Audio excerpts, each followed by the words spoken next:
I'd like to call this meeting to order. It's the regular meeting of the City Council of the City of Cottonwood, Arizona, held December 15th, 2015 at 6 p.m. at the Council Chambers Building. And we have Gunnar Tillmans from our Cottonwood Youth Advisory Commission who will be leading us in the Pledge of Allegiance tonight. Oh, we'll get that next.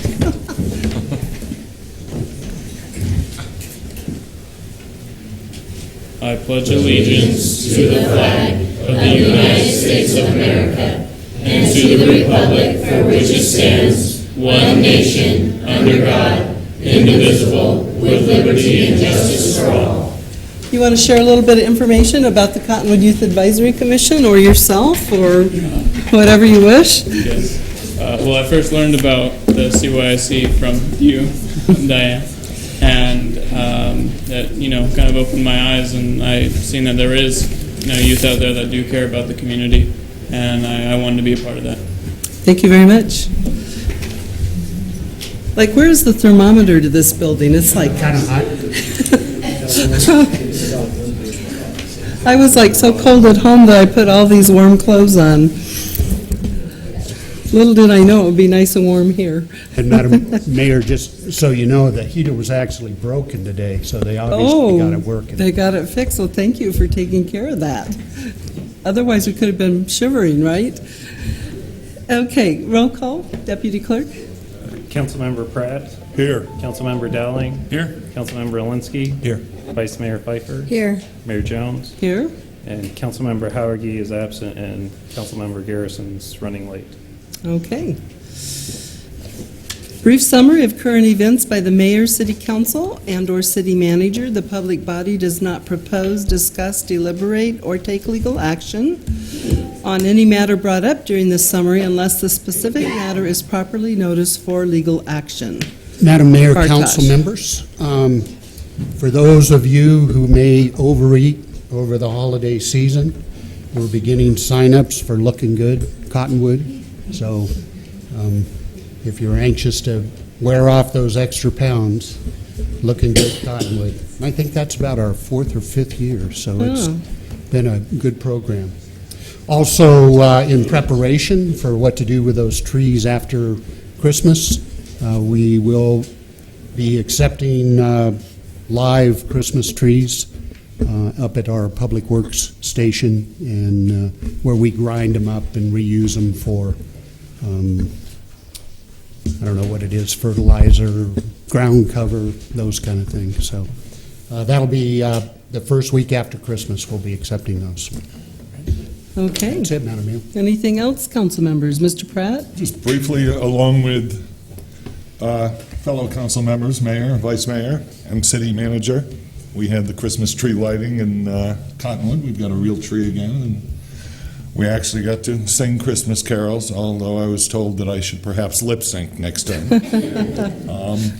Other than that, I've just finished a long semester at the college, and I want to remind the public that registration is now open for the spring semester.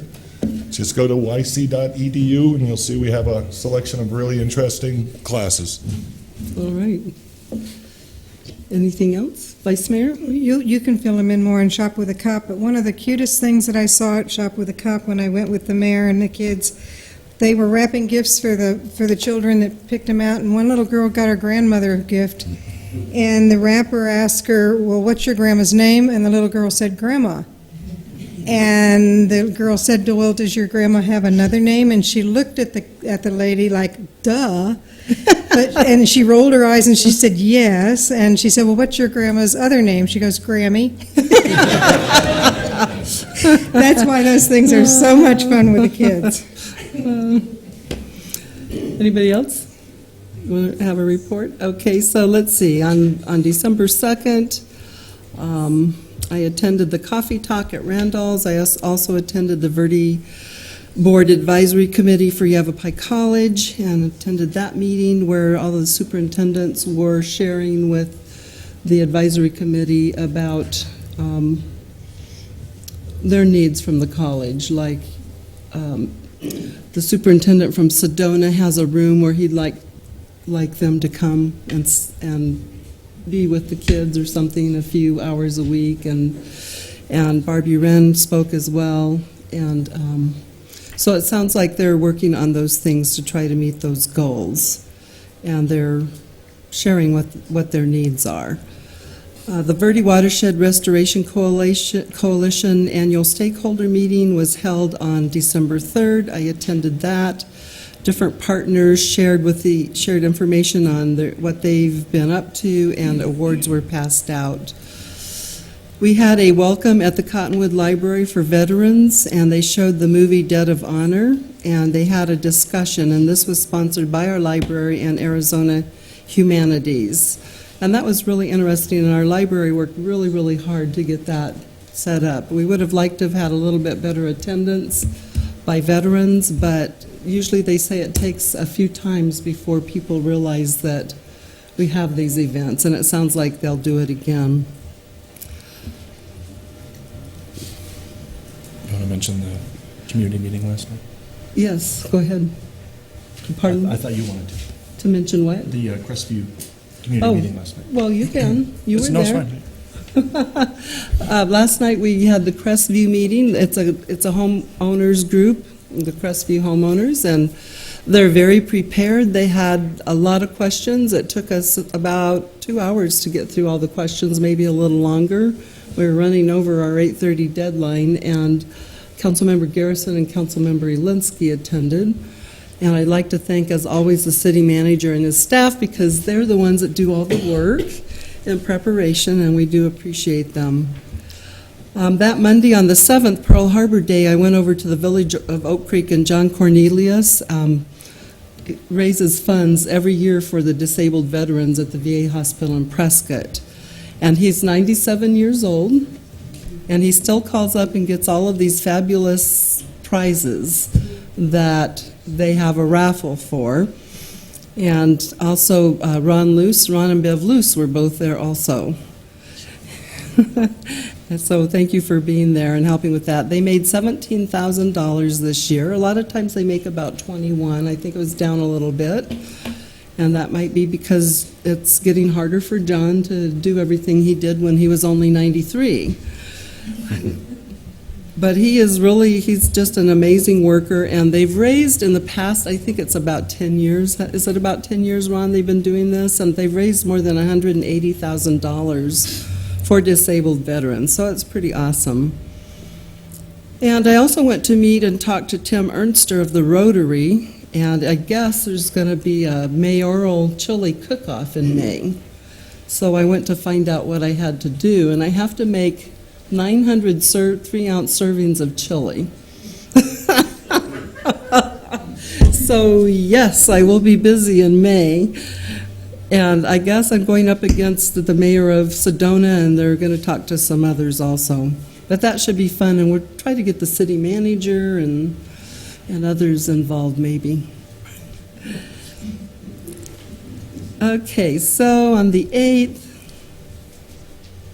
there was a String of Pearls meeting. So we're having all kinds of Verde Front meetings in December, which is difficult. But String of Pearls, we're looking at all of the pearls to the Verde River is the string, and also the tributaries, especially Oak Creek, because Sedona's involved now with the Verde Front. But we're looking at each pearl. So a pearl would be Clarkdale's Tuesday Goot wrap. A pearl would be their other wrap. A pearl would be our Riverfront Park, the Jail Trail. A pearl would be Big Naughty. So you go down the river to Clarkdale or to Camp Verde, and you have all these pearls, and we're talking about recreation and things that families can do, picnicking, and that's something that we'll all be working on as a region. We have the Forest Service, state parks, national parks, and the Forest Service loves it because they only have to go to one meeting now instead of meeting with all of these groups, so they really like that.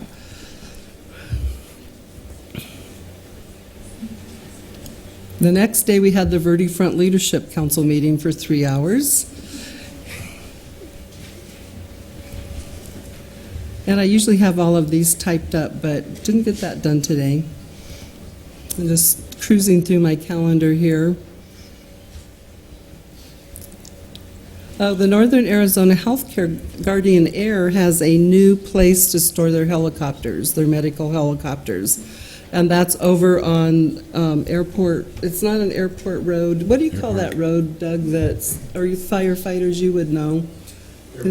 Air Park Road? Okay. So it's up on Air Park Road in one of the, it's right next to Bob Backus's units.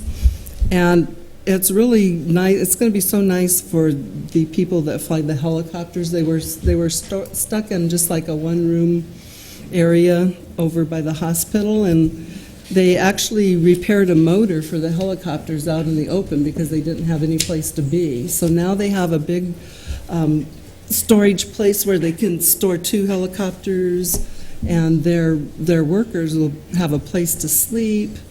And there's like 3 bedrooms, there's a kitchen where they can cook. So as our firefighters know, that's pretty awesome and well-deserved for them. I also met with John Maturk of Big Brothers Big Sisters, and I have a packet of things to give to the city manager to see if our employees might want to help out with the Big Brothers Big Sisters Bowl-a-thon. Also attended the Bill Helm funeral, and Bill Helm was, Charles Bill Helm, William Helm is his name. I think almost everybody in the Verde Valley probably knows him or knew of him. He's a pioneer and has a lot of history in the Bloody Basin area. He was a cowpoker and just a really awesome person. So I have never actually seen that many people at a funeral at Westcott's Funeral Home. It was very well attended. People really did appreciate his life and what it meant to the Verde Valley. So as a historian, you would be interested in the story.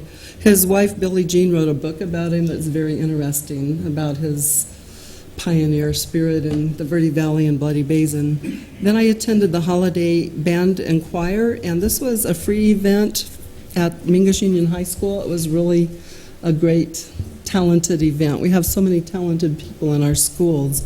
So I want to thank Mingus Union High School Band and Choir for that great event that they provided for us. I went to the Yes, the Ark dinner dance, and then the Voice of Democracy and Patriots pin at the VFW was held, and the Verde Valley Shop with a Cop that the Vice Mayor attended and already explained. So that's enough. There are other things, but we're just all very busy this time of the year. So that's my report for this evening. Moving on to introducing new employees, Kenneth Kubrock, a firefighter, and we have many firefighters here tonight. Welcome, everyone. Chief.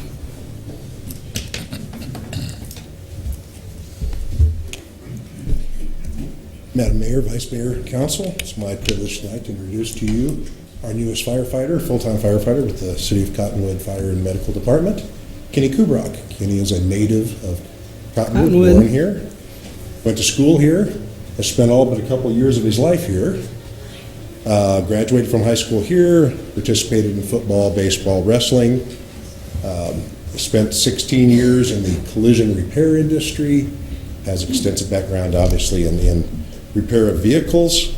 He also has spent 10 years in the Air Force National Guard, the Air National Guard, as an aircraft structural technician with the 161st Air Refueling Wing in Phoenix. Has been deployed worldwide at some deployments into Saudi Arabia, Germany, and Ecuador. He is married. His wife, Amy, is an assistant captain and paramedic at Verde Valley Ambulance Company, has worked there for 8 years, so the family's been involved in the EMS and fire side of things.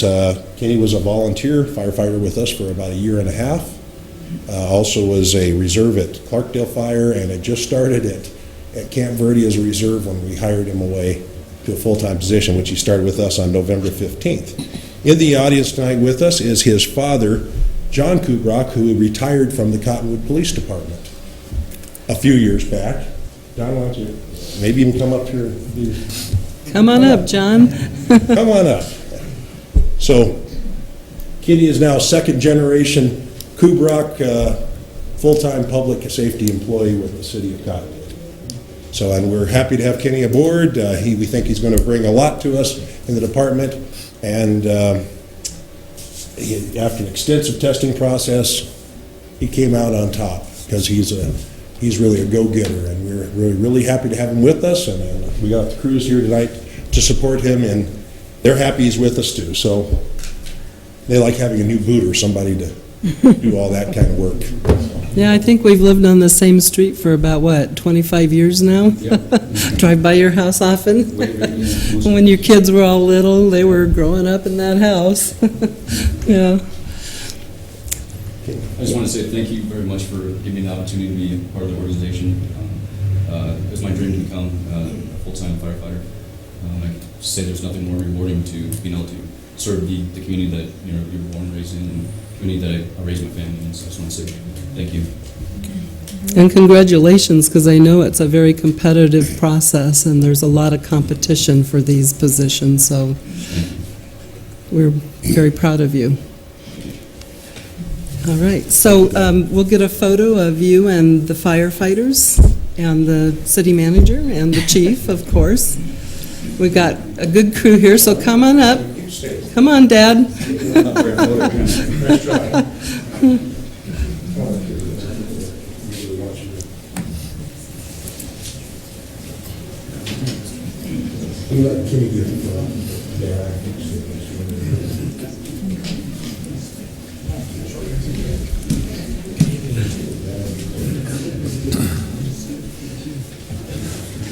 You might want to scooch together a little if you can, so Mary doesn't have to go outside to take the photo.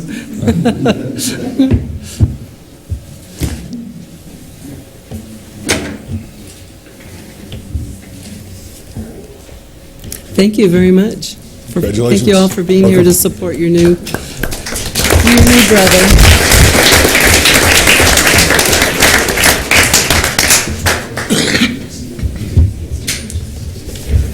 Before we go too much further, Gunnar,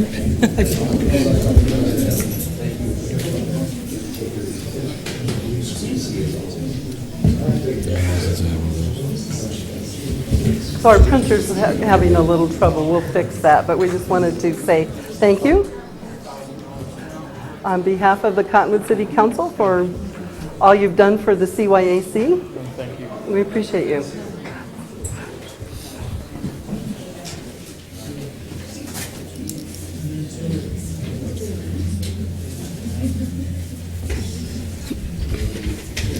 Okay, the next item is presentations.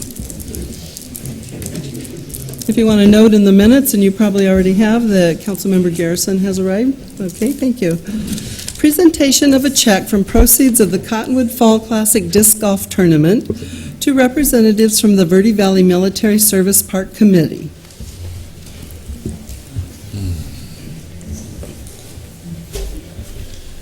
Mayor, members of the council, thanks for having us tonight.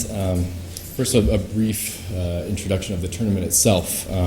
We had a disc golf tournament on November 8th of 2015. The City of Cottonwood Parks and Recreation Department put it on. It was the 4th annual event, the Cottonwood Fall Classic Disc Golf Tournament, and it was held at Riverfront Park.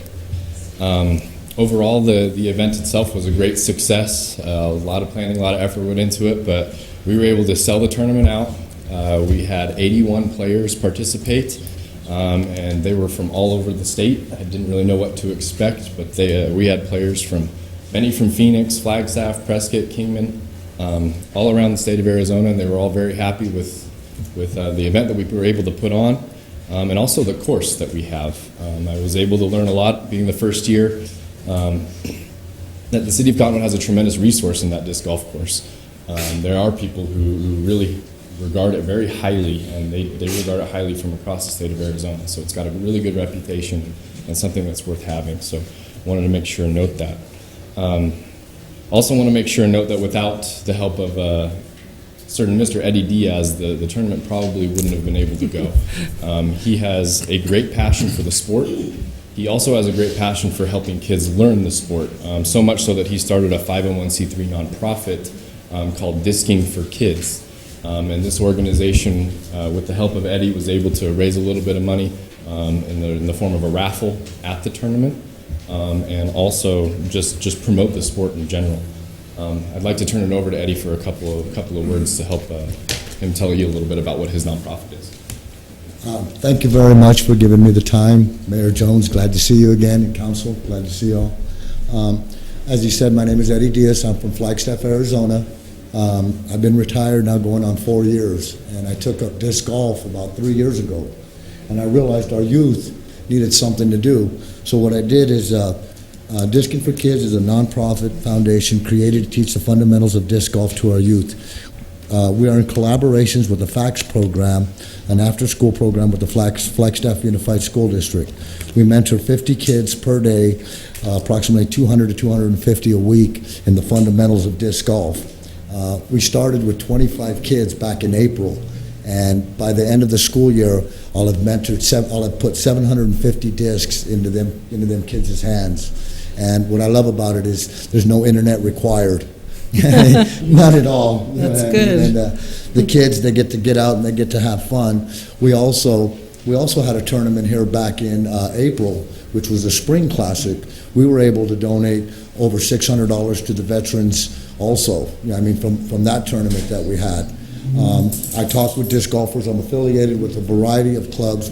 I helped create a club down here. It's called the Northern Desert Flyers. There's at least 25, 30 local members, and we come from Flagstaff, Prescott, all over the place. We really want to bring our program down here. Discing for Kids, we would encourage the city of Cottonwood to join our vision. And anything and everything we can do to get something into the kids' hands other than the internet, in my opinion, gets them out and gets them active.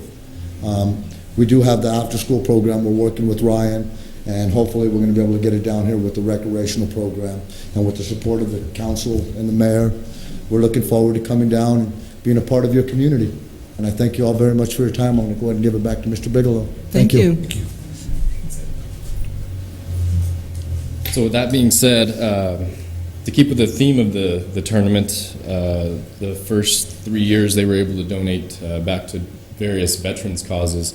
This year, to keep with that theme, the support of the players, the sponsors, Parks and Recreation Department would like to donate $1,000 to the Verde Valley Military Service Park. And if there's members from the Verde Valley Service Park Committee that are here tonight, I believe, to receive this.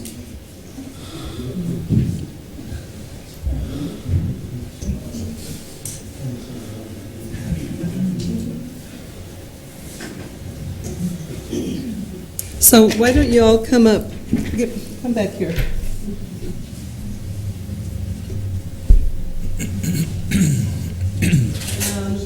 Who else is here tonight from the...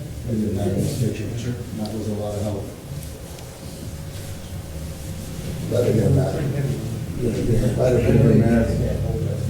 Thank you. Oh, yes, ma'am.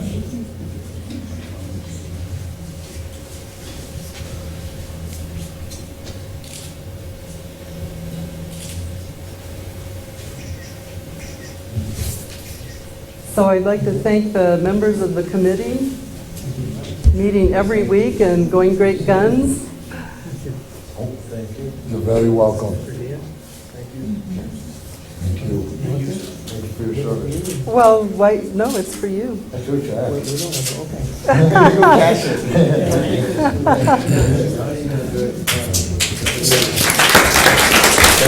You're welcome.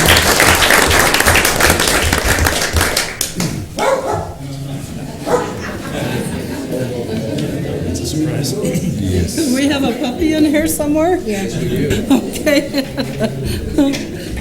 He or she is making themselves known. And Richard has a little bit more if our folks from the committee could stick around. Yeah, you guys just walked away when I was about ready to say, just stay up here. We're very fortunate in the Thunder Valley Rally program in order to actually identify, and council had taken the opportunity to identify the military service park as recipients of the availability of a space. We call this, this is our blue collar donation because whoever we designate for this, they have to work their tails off in order to actually get any funding. And so in reality, this is, I wanted to specifically identify Sue Jester of Sedona and Verde Valley for all of her work, because a lot of her work went into these and all of the work she does for the Verde Valley Military Service Park. And so she was one of the individuals that put these checks together. And then the other person was Luke Sefton in Sefton Engineering. And so they do an awful lot of work specifically as they donate their time, their efforts, and everything else for the Military Service Park. This was a check that was made out for $10,500. These guys and gals worked a booth. We were able to give them booth space right next to the grill during the program. And on Friday, all day Friday and all day Saturday, they had probably close to 20, is that right, Keith? About 20 to 25 volunteers for the 2 days. So 20 to 25 volunteers that sold challenge coins, actually received donations, had donation kits, and then also they purchased the guitars, and then actually had an auctioneer come up and auctioned off the guitars. And so all in all, between all of that, they made $10,500. So on the city's behalf of providing them the opportunity, they made mint. They worked hard for it. They really worked hard for it. So this actually is to you gentlemen again, and I want you to just come on back up again, and we'll just make that presentation.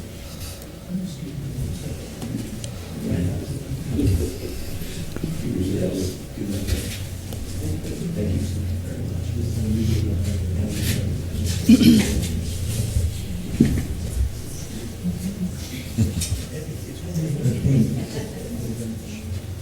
And how much? And on behalf of the city council that approves the Thunder Valley Rally event.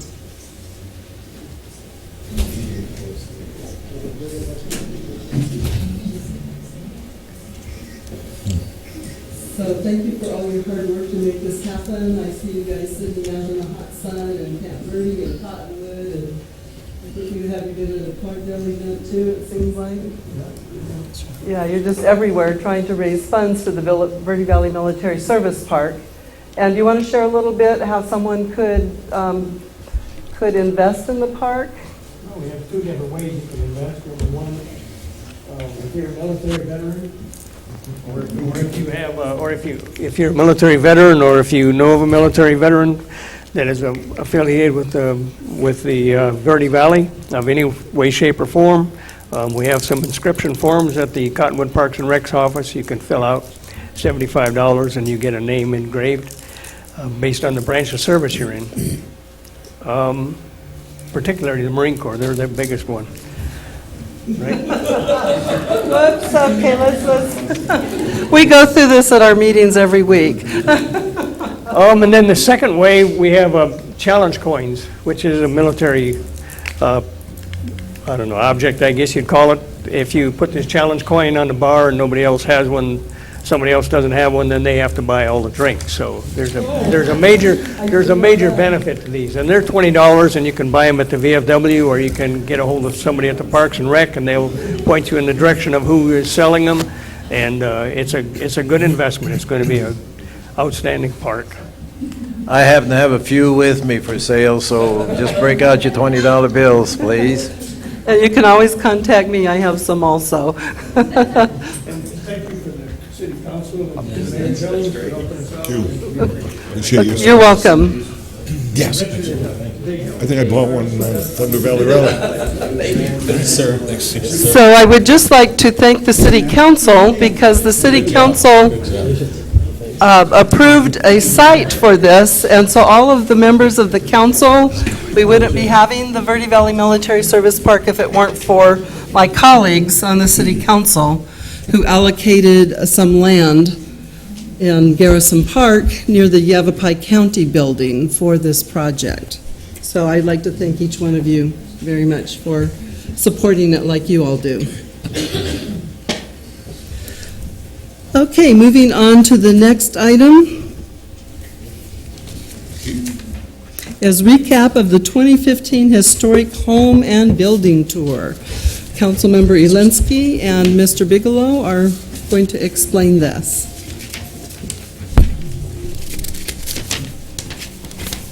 Oops, here's another one. That's all right.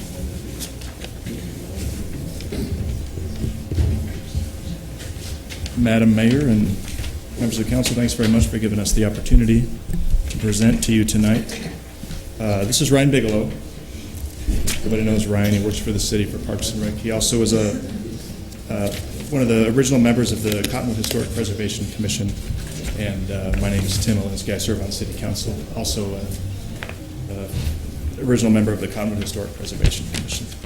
So to give you a little bit of background about what the Historic Preservation Commission is, it was formed, I believe, back in 2010, really in reaction to my being heartbroken over the second oldest home in Cottonwood being torn down. When the Strahan house was torn down, it was heartbreaking for the community, so I thought we should try to form a Historic Preservation Commission, and Charlie Scully, who works at Planning and Zoning, has done this in the past, so we collaborated, and the council was gracious enough to approve the ordinance that formed the commission, which is really established to promote and preserve our community's history and also to provide economic development. So in 2014, Ryan and I decided to start the inaugural home tour, historic home and building tour here in Cottonwood. So we discussed it as a commission, but it was getting complicated, and so we just figured, let's just do it, because neither one of us have any experience at all in planning a home tour, so we figured we would just jump in and do it. And we did. And the first year it went really well. We took all the proceeds from that event and put it into the Civic Center, which hasn't been spent yet, but when we do plug some money into the restoration effort on that Civic Center, there'll be a little bit of money available from that inaugural tour to go into the Civic Center. And then in this last year, the second annual, the proceeds from that home tour went to the matching grant program. Program we just reviewed and approved it through the Historic Preservation Commission. Council allowed the money to go from the home tour into this matching grant program, so soon we'll bring that program forward to you for council review as well. Did you want to go over the stats of the 2015? So for the second annual home tour, we really proud of a lot of improvements that I feel like we made. I think first and foremost, the attendance was up significantly, about 49% from the first year. We had 113 people attend as opposed to, I think, 75 or 76 the first year, which is a really good return and a really good improvement. We were able to survey about 68% of the folks who attended. We incentivized that survey by having raffle tickets for the Verde Canyon Railroad. We were able to raffle that off for all those who finished the survey. So some incentive there to be able to do it and hopefully get us some honest feedback there. We got a lot more sponsors the second year around. A lot more local businesses were able to kind of see that there was a little bit of a return on the investment. You can see in the brochures they were given their logos out there, and then also at the various locations we were able to promote their businesses with better signage this year. So we had a lot more local sponsors, 14 in all. We had more locations this year. We had a combination of 4 homes, 5 buildings, and the Cottonwood Ditch, which was a very unique feature and very well received. I have to thank Mr. Andy Grissetta for being a docent out there. He was a hit. We also were able to include the jail trail on the tour this year. We had folks who were able to get from point A to point B by experiencing one of the unique features that Cottonwood has to offer, help promote the jail trail a little bit, and when we're talking about walkability and things like that, we want to promote that kind of stuff. So, and according to the survey, that got a really good feedback. So people enjoyed doing that part of the event. So we raised about $1,500, and then with the combination of the grant here, or the funds that we'll receive from the City Council, will be about $6,000 for the historic preservation to review and then essentially approve where those funds will end up. I wanted just to mention quickly that we had a lot more sponsors this year, so I went ahead and made some one-time expenses, which added up to a lot of money. We wanted to get the vinyl banners printed up for directional signs to all the homes, so we won't have that same hit year after year, so following years should be more successful in terms of income. And we only anticipate the thing growing, the event growing. When we fine-tune things, we should be able to promote better and get more people to attend. We have to thank a lot of folks who helped us out. We had approximately 35 volunteers, including the mayor and the vice mayor, so thank you guys for helping us out. You're welcome. We were able to serve lunch to all of these volunteers, which I think is kind of a unique thing and encourages them to hang out because they have a full stomach. We had Ellen Jo Roberts help with poster design. We had Kirsten Hastings help with the map and ad designs. We had sponsors that also not only donated their money, but they donated their time, including That Brewery, Mr. Grossetta, and Jen Griffin from State Farm really helped us out there. Were docents as well. And then the CATS buses ran. We were able to utilize some of the CATS there, so thank you to the CATS. And of course the Clemenceau Heritage Museum, who not only allowed us to use their locations, but helped us with photos and research and various projects there. So a lot of folks made it happen, a lot of people to thank, and only looking towards the future for improvements. So do you guys like share that information that you studied so hard to obtain? Do you like put that up on the website?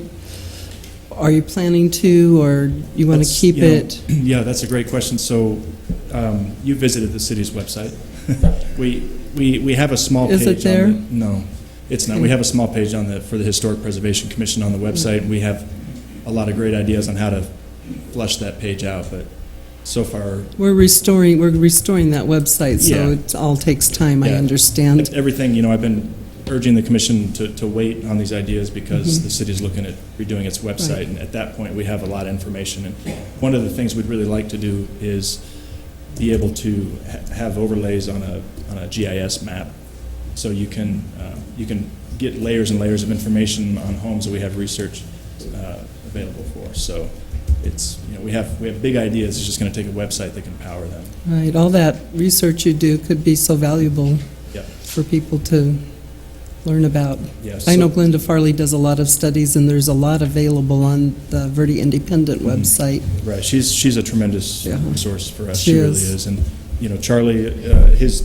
shelves are full, and mine are too at home of Xeroxed copies that Glenda Farley drops off on your doorstep. So we have tons of information. It's just going to be a matter of scanning it, getting it online, and Right. processing it. That's really it. We're trying hard to promote our history, our community's history. So as much as we can put out there, the better, as far as I'm concerned. So. Great. But I want to talk a little bit about the future of the event. If you notice from the survey, 81% of the folks that attended the tour were attending the tour specifically. So they weren't here for Walking on Main. They weren't here for any other reason but to attend the tour. And I was surprised at that. That's something we didn't survey last year, but I wanted to find out that information for this year. So we have a much better idea on the demographics of the people that are attending this event, which I think is going to help us out a lot in the future. So we could separate this from Walking on Main. Some folks said that there was a little bit of competition. They wanted to do both events, but there wasn't time. So I think for 2016, what we're looking at doing is starting the home tour a little bit earlier, so there's not that conflict. I know if you're a volunteer, you really don't get to see it, which I was sad, but my feet were too tired. Yeah, and it was a lot to walk this year. So future years too, we'll probably try to utilize the CAT program a little better, and that way too, we're gonna max out on homes in Old Town, and there's so many other historic homes across Cottonwood. So we really want to try to, give them kudos as well. But it'll grow. We're going to grow it slowly year after year, and ultimately it should be capped. I feel it should be capped at some point, so we don't diminish the quality of the event. We don't want it to overwhelm the homes. So we'll cap it at some point. And it's So will you maybe go up to Smelter City area and do Smelter City, part of that, Clemenceau? There's some areas up by Black Hills, up by the air park. There's some old historic homes up there. There's some ranches out on the outskirts. There's quite a few. Remaining Yeah, buildings. quite a few. Maine and Mingus has a ton of homes that we could put on the tour. So, also, I think we'd like to focus more on the food and wine experiences here in Cottonwood. People really enjoy the drink tasting tickets that are handed out. So, I could see in the future maybe having some select homes set up with food and wine pairings available at the homes. I think that would add a little bit more to the event. We need more planners to plan it. So like I said, it's really Ryan Bigelow and myself planning this event, and it's difficult. And really, hats off to Ryan. I don't want to divulge his personal information too much, but he's a very busy man. And he really worked hard to make this event come together. So, Well, thank you, Ryan. You did a really- great job. Really appreciate his help on this. But we need more help. So we've already started meeting. We have 2 other people that are really going to help plan this thing, and we're getting some help from folks down in the Phoenix and Florence area as well. There's a woman that attended the tour that does the tour down to Florence, has done it for 30 years, so she's going to help us out a lot this year. Great. There's a real market for these home Right. tours, believe it or not. There are folks that came from Flagstaff, Prescott, Globe, Florence, and of course from Phoenix to attend the events. They So kind of people- just are home tour groupies. They They are like to. home tour groupies. They like to. It's like if you like rocks or if you like guitars or Yeah. something else, they like home tours. And they're all 55 to 70 years old, Okay. according to the survey. We want them up here. And the other thing we'd like to ask permission for is to separate the event from the city's, not separate it, but have its own Facebook and website page. It's separate from the city's website until the city's website gets upgraded. We'd also like to be able to sell tickets online, which would really help out a lot, separate from the city's current software. These are things that would really help us out in planning how many people are going to attend the tour and making it more successful. My phone number was on the bottom of the flyers that were handed out, so I fielded a lot of phone calls with people just very confused. Where could they get information? I tried to direct them to the city's website. It was difficult. And the Facebook page, too, is connected to the city's Facebook page, so, and I don't really understand it. That's an advantage. Okay. So anyway, if we could try to separate that and get maybe a distinct identity for the home tour, I think would really help promote the event. And just so the public knows, the event doesn't cost the city anything. It does make money, and that money goes back into the community through this matching grant program, which the council just recently allowed us to do. So, all the sponsorship money that we got in, it all stays right here in the community. So I really, really, really appreciate all the sponsors that came on board. And we're going to just continue to build that momentum and make this a much more successful event that really impacts the community in a positive way. Any questions? So you're thinking about maybe separating it from having it on another date? Probably not Maybe, for no? a couple of years. It seems like I did hear a member of the community say that I wished it wasn't all on the same day when I was out talking to people. Yeah, there's pros and cons to both. We really want to collaborate more closely with Clemenceau Heritage Museum. Mhm. And they always have their Zeke Taylor barbecue on the same day as Walking on Main. So if we Right. separate it from that, then That's we'll why lose. you didn't have to feed me lunch as a volunteer. I had to go to the Zeke Taylor barbecue. Well, we would have fed you. That's right. We would have. So we want to continue to support those folks up there, but I think as it grows, we'll probably want to separate it from that event. And we could move it, to another month as well. It doesn't have to be in the month of November. I think that people will travel great distances just to attend it, no matter what time of year it is. And it probably brings people into the Walking on Main, too. Mm-hmm. But about 150 people, maybe. Mm-hmm. Hopefully more as the time goes on. Yeah. Any other questions? Questions, comments? Well, we really appreciate your support with this. All right, thank you for all you do. We appreciate you. Do you want this? This one's yours. Thanks. Okay, the next item is call to the public. This portion of the agenda is set aside for the public to address the council regarding any item that is not listed on the agenda for discussion. However, the council cannot engage in discussion regarding any item that is not officially listed on the agenda for discussion and/or action. Comments are limited to a 5-minute time period. Is there anyone who would like to speak in the call to the public? Okay, could you please grab one of those yellow forms on your way up and fill that out and turn it in when you're done to our clerk so that they will know who to identify in the minutes.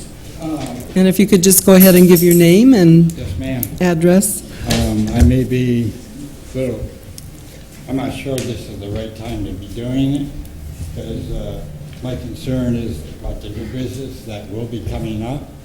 My name is Isaiah Two Lives. This And so is- Duffy. Okay, is this on the agenda, something you're talking about? yes, Because if it's on the agenda, you need to wait till the item comes up. Well, I'd be able to talk at that time. Yes. Oh, okay. Sorry. Yes, you will. Okay, I wasn't so we'll look sure. forward to hearing you speak then. Okay, thank you. Anybody want to speak about anything not on the agenda? Okay, we'll close the floor to the public. Approval of minutes of the regular meeting of November 17th, 2015, and the work session of December 8th, 2015. I'll move that we approve the minutes. Second.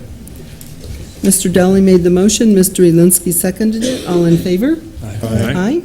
Any opposed? Motion carries.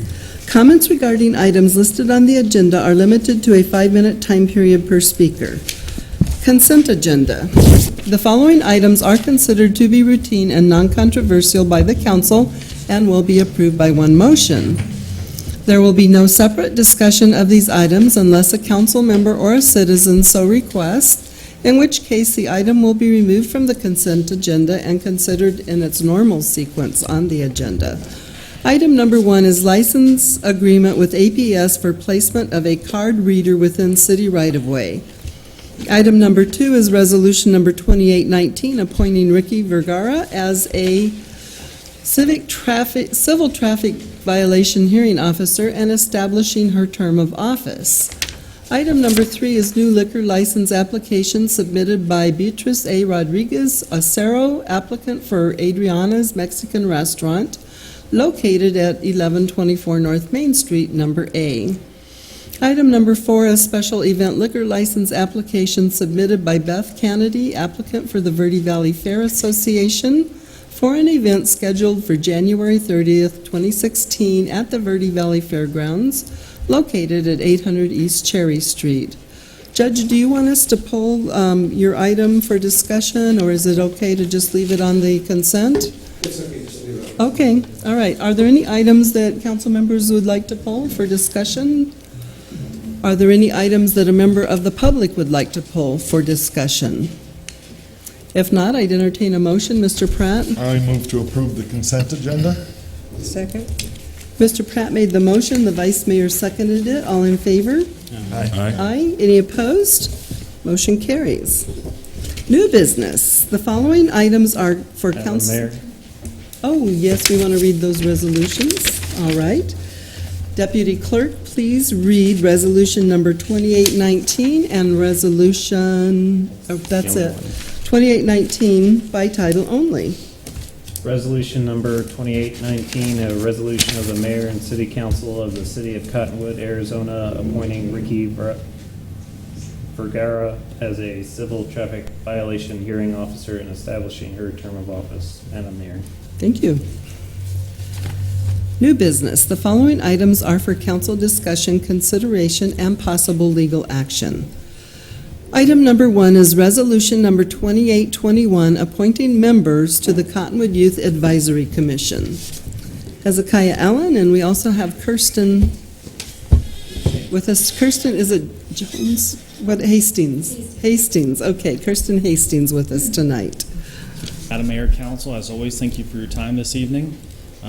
Staff is always excited this time of year because we get to meet new youth within the community, and a lot of them. This process is pretty rigorous. It's an application process written. The youth commissioners score those applications, anonymous or as much as possible.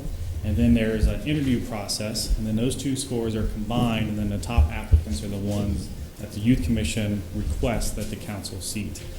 So without further ado, we would like to introduce Kaylee and Jasmine as they're seniors this year to kind of take this process over to help them out with some leadership skills.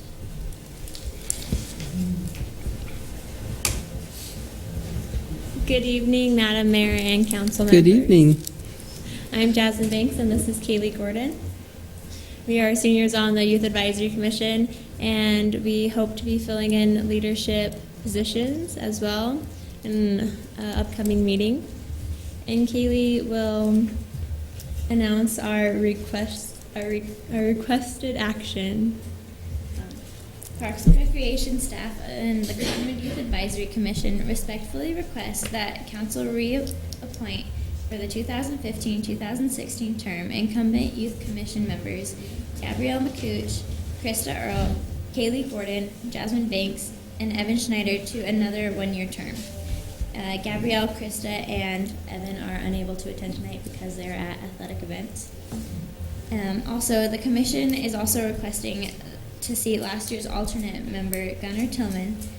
The commission is requesting to seat current applicants, Rachel Valentine, Madeline Backus, Maya Daher, John Valentine, Dallin Gordon, Emily Pierce, and Krista Earl to fill the opening positions. And Madeline is also at a sporting event this evening. And final, staff is requesting that the representative seat be filled by Kirsten Hastings for another term.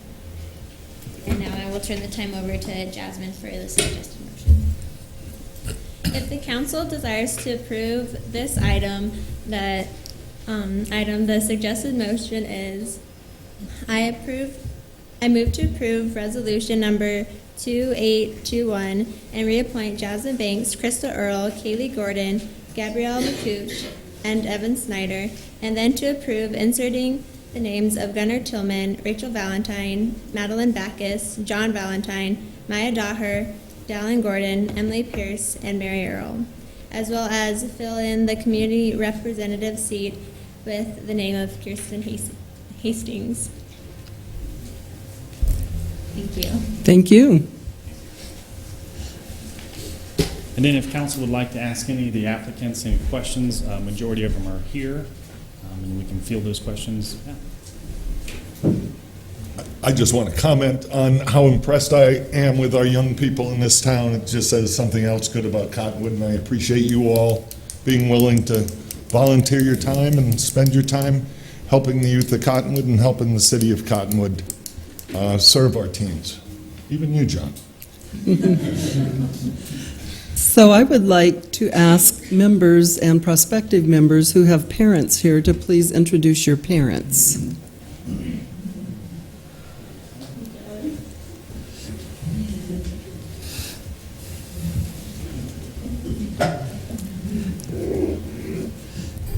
So I'm Dallin Gordon. I'm a freshman at Mingus Union High School, and my dad is David Gordon, a community lawyer who works for Gordon & Gordon. If there are any questions you want to ask me, feel free to. My mom. Moms, I thought Mom was here. Not forget the mom, right? Yeah, don't forget your mom. That could be very painful. You might be really hungry in next week. Fantastic. So, and then any other parents here tonight? Then I would like to ask each member to come up and share one of two things. Share either why you think that you will be a great member on the Cottonwood Youth Advisory Commission, or share a solution to a problem that you have noticed in our region concerning youth issues. So if y'all want to just pick one of those. What was the first one? Well, tell us why you think that you will be a great member on the Cottonwood Youth Advisory Commission, or give us a solution to a problem that you've noticed that needs to be repaired in our community. I think I'll be a great member of the commission because I'm excited to work hard to improve our community. Thank you very much. And if you will give your name? John Valentine. Okay, John Valentine. And was your brother Robert? Is that your brother, Robert? It is my brother. Okay. And you have a sister also, I think, on the commission. All right, thank you. And so come up and give your name and share why you think you would be a good member or a solution to a problem. Hi, I'm Rachel Valentine, and I'm excited to be on the commission this year because I really want to make a difference in the community, and I'm interested in this line of work, so I'm excited. Thank you. Your work is cut out for you, right? Hi, my name is Emily Pierce. I want to be a part of CYAC because I really care for this community, and I think we can make a huge change in it, and I'd like to see it change for the better. Thank you very much. Good evening again. I'm Jasmine Banks. I am glad to be on the commission because it's a great leadership opportunity, and I hope that I could become a sufficient leader, and I value the importance of our town and our city, and I know that there are issues that we have in our cities, and I feel that as a commission that we could help them. For example, we've been thinking of planning an event called Hoops for Homeless, because around this time of season we see lots of people on the sidewalks and they always have their signs, and so I hope that maybe this year that we could maybe help homelessness, and that's it. Thank you very much. Good evening, I'm Kaylee Gordon. I believe that I will be an effective commission leader because I've loved serving on the commission for the past 2 years, and I just love helping and making a difference, and I would like to continue that throughout this year. A big problem that I see within the community is youth not being involved, and so I feel like by doing more activities just for the youth and having the high school get involved, it would strengthen our community and help everyone. Great idea. Thank you.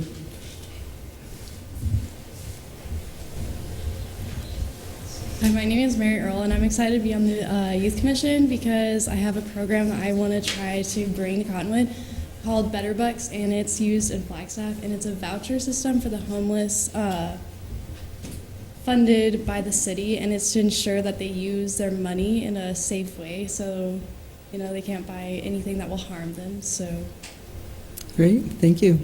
We'll be talking about that tonight a little bit, so. Hello, my name is Maya Daher, and I'm excited to be a part of the commission because I love coming up with new ideas for our community, and I love doing volunteer work through the community. Thank you very much. Hi, my name is Gunnar Tillmans. The problem that I see in our community is tobacco and vape pens. I mean, they've been a big issue in our schools. You see a kid walking to school, and he's just smoking a vape pen, and it's in my mind and in my eyes, and that's not cool. I feel that this issue should be addressed, and I feel that getting kids off this would make them more look towards sports, and that would eventually increase the grades and help the community. Thank you very much. On January 19th, we'll be having, it's the same group, and help me with the name, that always comes to the council, and they, yes, Yahtzee. By Anti-Tobacco Youth Coalition. Right, thank you. We'll call you Mr. the King of Mingus, because he knows all of those things, being so well associated with the high school. But they're going to be bringing to the council a recommendation to change the age to purchase tobacco products from 18 to 21. So that will be coming up for the city council. So, Mr. Tillmans, you might want to attend the January 19th meeting. Yeah, I am on the commission. You're on the commission. Okay, so you know about that. All right. Mr. Gordon. Yep. Again, I'm Dallin Gordon. The reason that I personally joined the Youth Commission was because most youth in this area think that they don't really have a voice in our community, and I think that it's awesome that us youth are able to have this experience to join a youth commission and have a direct say in what goes on in our community. Thank you very much. You can make a big difference. So I just wanted to say that as much as you're going to be working on all these issues and you're going to be choosing what you wish to do for the community, one of your main jobs is that you report to the city council. So that's why it's called an advisory council. So everything you do, we usually have at least one meeting. We should probably have 2 a year, but at least one joint meeting with the city council and the Cottonwood Youth Advisory Commission. So because you are the youth and because you are in the community with your peers, we rely on you to help us know what youth need in our community and what kinds of changes that we might need to make, or how we can do something we do well even better. But we really do rely on you all, and we consider you a part of the city council. So, any comments from any members of the council?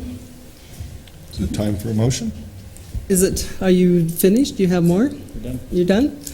It is. Mr. Pratt, would you please make a motion? I move to approve resolution number 2821, appointing members to the Cottonwood Youth Advisory Commission. I second that. Okay, who seconded it first? Okay. Oh, no. Sorry, did I catch that one? Okay. Mr. Pratt made the motion, Mr. Dowling seconded it. All in favor? Aye. Any opposed? Motion carries. Thank you all very much for being here tonight. Happy going home to work on homework now.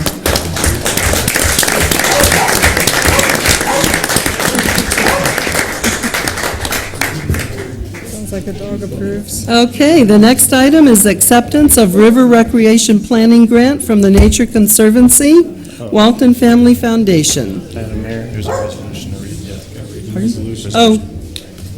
Boy, I'm not doing too well on that tonight, am I? But you're very observant and you catch me every time. Deputy Clerk, please read resolution number 2821 by title only. Resolution number 2821, a resolution of the mayor and city council of the city of Cottonwood, Yavapai County, Arizona, appointing youth commission members and establishing their terms of office. Madam Mayor. Okay. Now, acceptance of River Recreation Planning Grant from the Nature Conservancy, Walton Family Foundation. Mr. Casey Rooney has been working on this along with other staff members and the city manager.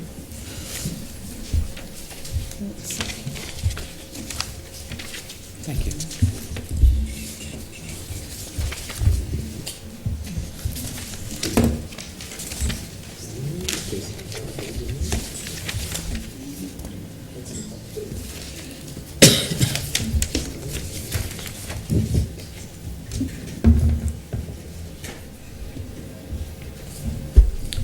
Good evening, Madam Mayor and City Council. I'm happy to be here today. I'm Casey Rooney, Economic Development Director for the City of Cottonwood. And I am here to talk about something that is good and won't cost you anything other than city staff time. And it is the proposal, and I want to back up just a little bit and let you know that this has come together real fast within the last week or so. And what I presented to Mr. McLean and Mary Ann Jimenez this is an expanded version of what I gave to her originally because it really did come together that fast. I didn't have a whole lot of detail. So what you've got here is a little bit more detail. It is a Verde River Recreation Plan, and I was approached by the Nature Conservancy, Kim Schoenig, who represents the Nature Conservancy. They received a grant from the Walton Family Foundation, and they're providing to us as a city $45,000 of this big grant that they're distributing throughout the Verde Valley. So we're very pleased, or I'm very pleased at least, to be receiving this $45,000 grant. It's the check is to be issued to us by December 31st. So what I'm asking for today is your approval to accept this $45,000 and use it very wisely to put together a river recreation plan. And what we've been talking about in this short 2-week period is tying Old Town and the jail trail through to Riverfront Park and potentially having a loop trail through Old Town. And apparently, from my understanding of being here for 9 years, is that we've been talking about trails for a long time. But I don't think we've ever really tied the whole thing together. That's what this is proposed to do. Let me see. So we're going to connect the trails from Riverfront Park to Old Town. We'll possibly use part of the $45,000 to hire a consultant who has expertise in planning and dealing with rivers and trails and that sort of thing to pull together what we've already put together into a cohesive plan. We'll probably, some of the components will be education, interpretive signage, kiosks, trails. I can't tell you how many times that I've talked to people on the street that come into Old Town and they may be looking for the Verde River, and they'll take the jail trail down from the Old Town Jail, and they'll get about halfway down to the river or 3/4 of the way down the river, and they go, where do I go from here? There's really no signage when you get down there. So I think it would be nice to tie in interpretive signage, markers that tell you which way to go when you get down to the river. I realize that there's flooding issues, but there's still a big opportunity to educate people, our citizens in our own community, and people that are coming into the community. I think that we have this big opportunity to draw people from Old Town. You know, not everybody wants to go wine tasting and shopping. Some people come down here, and I see this all the time. A husband and wife, and the wife will go in to get olive oil, and the husband will sit on a bench and just kind of look around. And he or she, might be the person that would go take the jail trail. I think we kind of missed the mark in terms of promoting the jail trail and tying it all into Riverfront Park. So that's what we're proposing to do. Again, the partners are the Nature Conservancy, the Walton family, state parks, Dead Horse State Park, George Christensen with the state parks, the city. I know Charlie Scully. I don't know if Charlie's here tonight. He is right there. Charlie's here. Charlie, if you want to say anything, jump in here, because Charlie's been working on trails a lot longer than I have. He knows a lot more than I do. And my goal is to pull the committee together. And I'm happy to back off and let these smart people take over and pull the plan together. I know Morgan Scott has been involved. City Council's been involved. It's just time to pull this program together. It's $45,000. It's going to cost some of staff time. What we're going to do is we're going to pull together projects. And there might be one project that Charlie suggested was over in Riverfront Park. When you drive in, and if you're handicapped, you have a real hard time getting down to the river. There might be an opportunity to put in a hard surface trail going from the parking lot down to the river. Signage. The sky's the limit at this stage of the game. We're just looking at small projects where maybe the consultant costs us $10,000, $20,000. The balance could be used for the trail, for markers, for interpretive signage.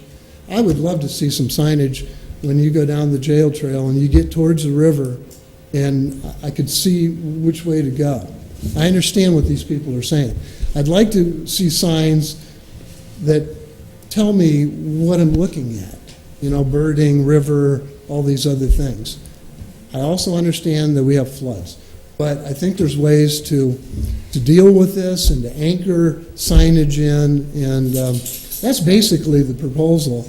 And I guess I would just like to ask Mr. Scully if he's got any suggestions. Did I cover it, Charlie? Yeah. Good. Come on up, Charlie, if you have anything to add. Charlie's been working on this a long time, and I value his expertise. He is an expert. Yeah.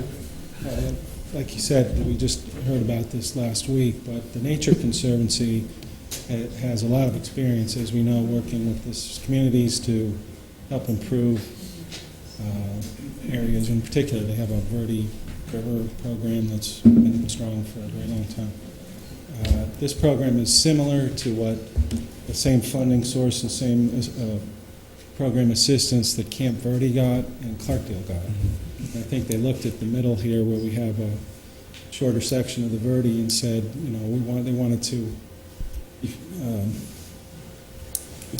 share the wealth and spread it out more. And help us put together a plan, because Camp Verde's putting together a plan. And like Casey said, a major part of this is identifying the partners, involving the public, and having a very strong public input process to help That's plan good. the areas and tie it all together and make sure these different partners, some of whom have some different objectives. State Parks has the Verde River Greenway. One objective is mainly conservation along that section, where Riverfront Park is packed with many features and helping tie together the river conservation with the way people use this area fairly intensively and getting the assistance from experts beyond our area who've worked on this sort of thing. This seems to just be a great opportunity to work with a wider range of people to take this further. Mainly just a real great opportunity. Great, thank you. Terrence? Yeah, I've got a couple comments and a question. First of all, this is one that I get to say at least once a meeting. This is a no-brainer. I think it's important. We all value the Verde River. We know it's a very important part of our community. It's such an important part of our community that it's a main feature on our logo. It's not going to cost the city too much other than time. I agree we do need signs down there. I've walked the trail many, many times, so I don't get lost usually. But I have seen people say, hey, how do I get to Riverfront on this trail? And that we need signage down there, and it'd be great to have interpretive signs, identifying certain types of trees, maybe telling a history of the tree. It's one of the most unique stands of willow and I believe cottonwood in the world, really. And also interpretive signs saying what kind of bird life you might see down there, what kind of animal life. My question is, so again, I think this is a no-brainer. I think it's a great thing for Cottonwood, and again, we've all vowed allegiance to the river, and this just confirms that. But it does say a significant part of the grant will be used to hire a consultant. My two questions are, what would a significant part of the grant be, and how would we hire a consultant? Would we do a hiring process? Well, I'm not sure what a significant number means. I mean, it could be 5,000, it could be 25,000, it could be 30,000. It's really up to us. They told me that there's not a ton of strings attached to this grant, and the reporting, I'll do the reporting. The reporting isn't that complicated. It's like a one-page report, so that's great. So would we do a request for a proposal where somebody could say, I'd like to be a consultant, and here's what I would expect to receive? We would probably go out for bids. Kind of do bids, But, okay. I mean, I talked to a gentleman who comes up here pretty regularly, who's a professional planner, and he just retired recently, Jerry Stabley. And Evelyn Kasuga and Jerry Stabley are married. Evelyn used to be a big partner with us in this community with APS. Okay. They're a great partnership. They come up here all the time. Jerry sent me a letter. He said, Casey, I went to Old Town. Evelyn and I stayed in Old Town and came up from Phoenix, stayed in Old Town. I took a walk down the trail, the jail trail. He said, I got to a certain point, I didn't know where to go. Now, this is a professional planner. He said, I would be really happy to help you figure this thing out. It's not that complicated. We just need a good plan, you know? And we've got I think we've got a lot of the components already put together that we've been working on for years. Now it's plugging all the pieces together and using this money wisely and leveraging it as much as we can to get some things, some signage. If we could just get a few things, I'd be really happy, and a really good plan. Yeah, I think it's a great thing. Yeah, and then the other thing that I heard is from the Nature Conservancy is if you do a good job with the plan, that leads you into other potential grant opportunities. So, I mean, the candy's at the other end. The 45,000 can be small part of this whole thing. Yeah. So, I hope that answers your question. Terrific. Good. Anything else? Any comments from the public on this item? Yes? Tim? Thanks for your work on this. I'm glad the Waltons are looking at Cottonwood now. It's a great opportunity. Your issue about the flooding, I think, we'd face that issue with the disc golf down there as well. There's a lot of amenities we have down there where when it floods, we have to deal with it. And so I'm not so concerned about some of the signage being wiped out by a flood. I think it's just something we have to deal with when the situation arises. I just knew that would, I know that's going to come up. It'll That's why- happen. It'll happen just as soon as you put the signs up. It's part of the river. I remember that we went down and we put some chips on a trail, and it flooded that very next, very year, in fact.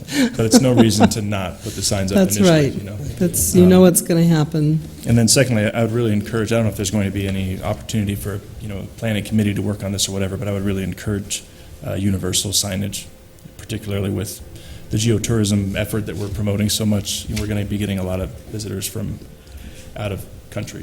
So it'd be nice to have some signage that's universally understood. Oh, yeah, good point. Yeah, the simpler the better. Simpler the better, right. Yeah. Right.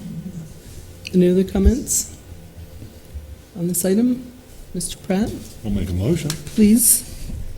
The city was approached. I move to accept the River Recreation Planning Grant from the Nature Conservancy and Walton Family Foundation in the amount of $45,000 and authorize the mayor to execute any agreements required in connection with this grant. Madam Mayor, may I jump in? Yes, please. Casey just passed out additional terms of the grant, and the acceptance calls for the signature of the city manager, so we'll either need to change that or the motion. Oh, Probably change this. It's easy enough to do. Okay, got it. They're good with that. thank you for the catch. Okay, so is it good? There was a motion. That Okay. change. Did someone second it? I'll second. Okay, so Mr. Pratt made the motion, Mr. Elinsky seconded it. All in favor? Aye. Any opposed? Motion carries. Thank you. Okay, do we have anyone here from the Tilted Earth folks? I don't see Eric here, so we have Eric's other here. folks. Oh, there he is under that hat. He's camouflaged back there. He is. All right. We have Eric with a hat on. The mayor didn't know him. He's disguised. Okay, so the next item is consideration of providing approximately $52,000 additional upfront funding for the 2016 Tilted Earth Wine and Music Festival.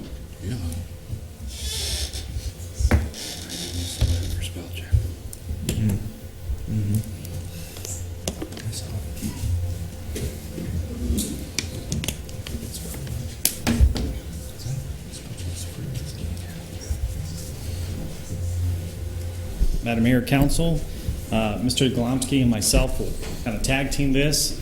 We're obviously here to talk about Tilted Earth and the partnership between Page Springs Cellars and the City of Cottonwood. Kind of the first thing we wanted to do is kind of show a really short video of last year in case there was any members of council that weren't able to make it. That way it's kind of fresh in your mind and then you kind of understand what it's all about.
So that's kind of a short video of last year, kind of what it included, you get a feel for the atmosphere.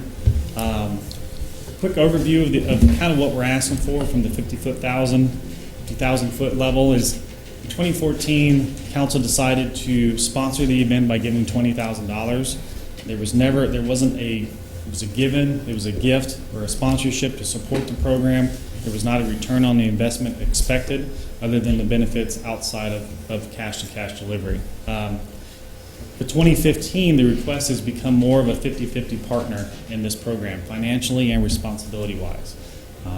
Our staff has the expertise. We've been in the trenches doing this for quite some time now.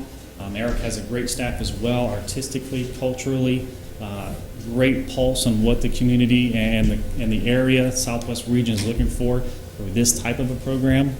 If you remember the NAU study from last year, actually this year, one of the statements was overall the Tilted Earth Festival was an outstanding success for visitors, recording an extremely high mean score of 9 out of 10. Obviously the festival met the expectations of their guests. We really feel that Page Springs and their staff delivered last year, and that the program ended with a sale, and those people went back and the word proliferated that this is a great program and they need to come up and support.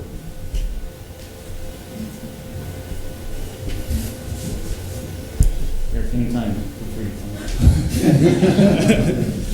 come. Next slide. Okay. Staff feels that, and as well as Page Springs, that this is a very unique opportunity. This is one of the only wine music festivals in the state. There's a lot of wine festivals within the state, but there's no that have this kind of combination. And then the theme of Tilted Earth is about community, the focus on local culture, local nonprofits, and a thriving wine industry in northern Arizona. It also is a program that happens when there's a traditionally low tourist time, which is June, and then the city having the availability to partner on a program like this is paramount.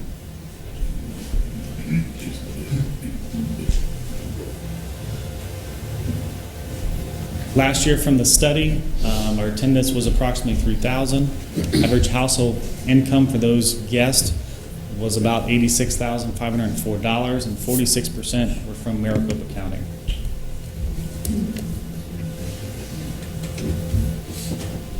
What's that? Sure. Madam Mayor, members of the council, good to see you again. It's been interesting doing this for the last couple of years and also watching the years of Thunder Valley Rally and the different events that the city has put on. And the more I've interacted with Hez and his colleagues and other employees in the city, I think the idea of a partnership really makes a lot of sense, because I think we bring values to the table that in our understanding of the wine industry and our clients as wineries that possibly the city doesn't have. And then I think the city has a lot more experience with the production side of these events.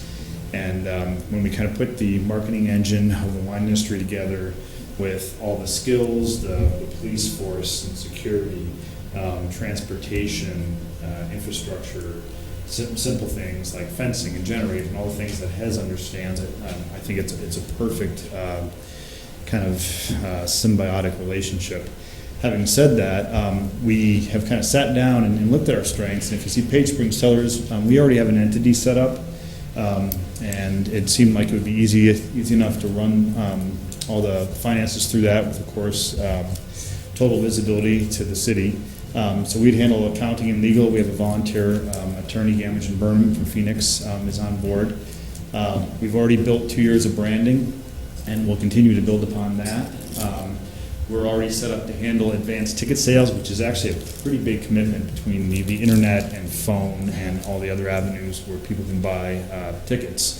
Of course, the Wine Garden, an employee of ours, Luke Bernard, who's in the audience here, ran the Wine Garden last year, and in the polls associated with NAU's study, certainly the Wine Garden was a huge hit. If you had been there, you would have seen that. It was pretty much packed wall to wall on both days of the event.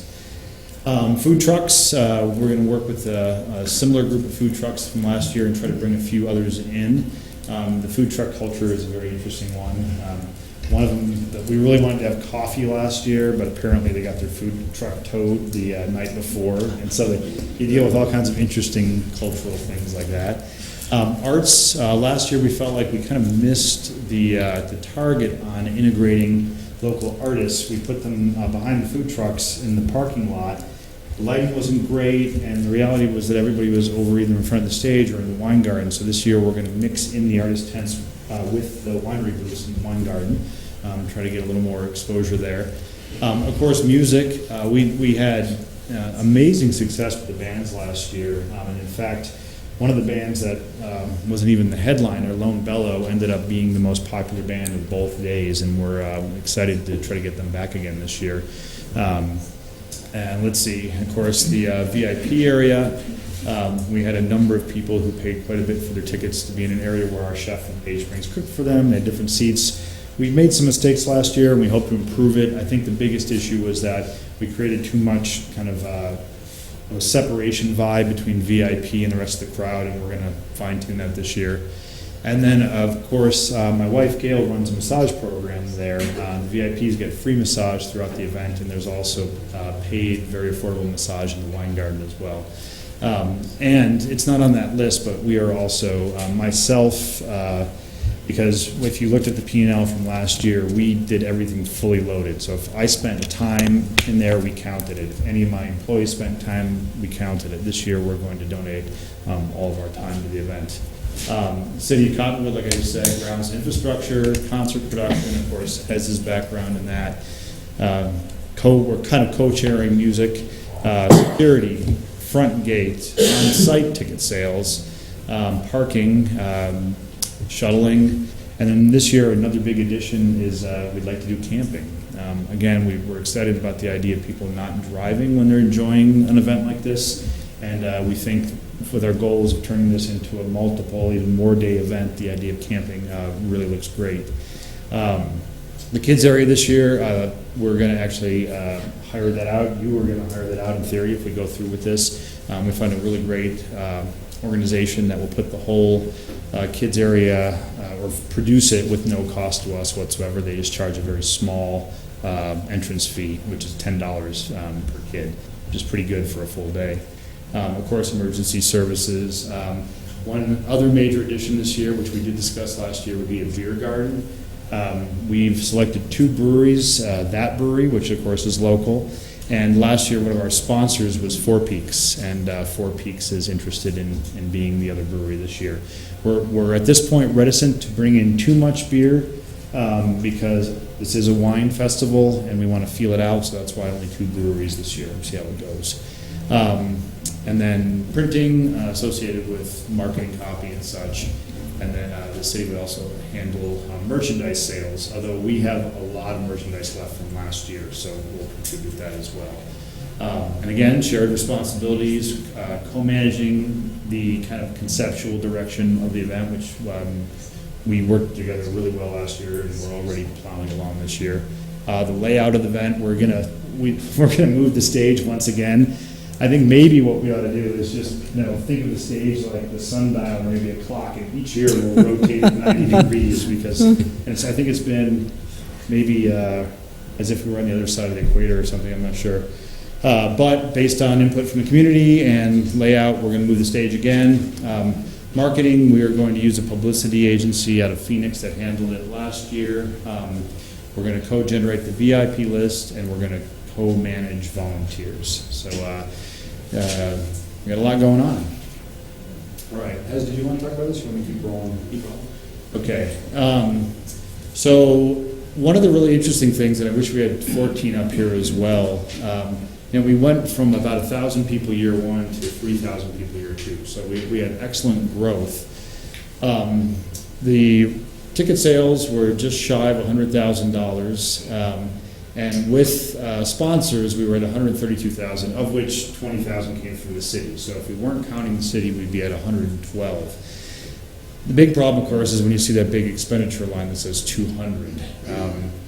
Again, we approach this fully loaded. So every health policy, dental policy, every second any employee from our company spent is in this. Additionally, I'm going to be managing this event this year. I had an employee manage it last year who's no longer with us. It has nothing to do with the fact that we lost money at this event. But, you know, you have employees that you trust, and you have them for a long time, and sometimes you realize maybe you put somebody in a position where they were in over their head.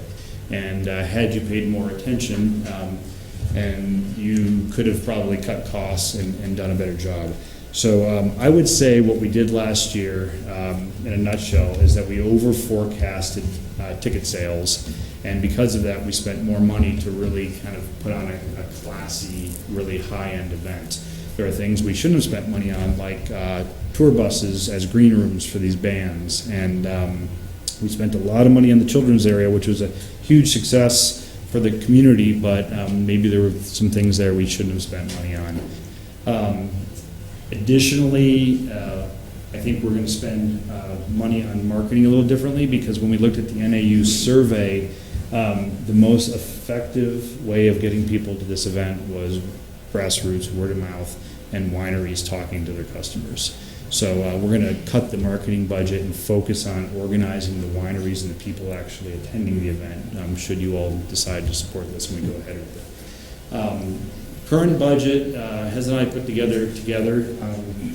I would, you know, I'm a businessman, I'm an optimist. I believe this budget is incredibly conservative on the revenue side. So basically we use the exact same revenue as last year, assuming that we don't see any growth at all. And if you look at the trend from year 1 to year 2, I would certainly like to believe that we're going to see continued growth. But keeping revenue basically completely flat, we will partner on this, and we'll each lose $5,000 to put this event together. Do I think that'll happen? No, but I guess I'm with Hez in that I prefer being conservative on the revenue side rather than what I did last year, which was go the opposite direction. So anyway, we could talk about this all night, and I know there's a lot of people waiting here too. We do have a number of the wineries who are attending this year in the room as well. And I also have, if I can indulge you for a second, we're working on a partnership with Lori Mayberry.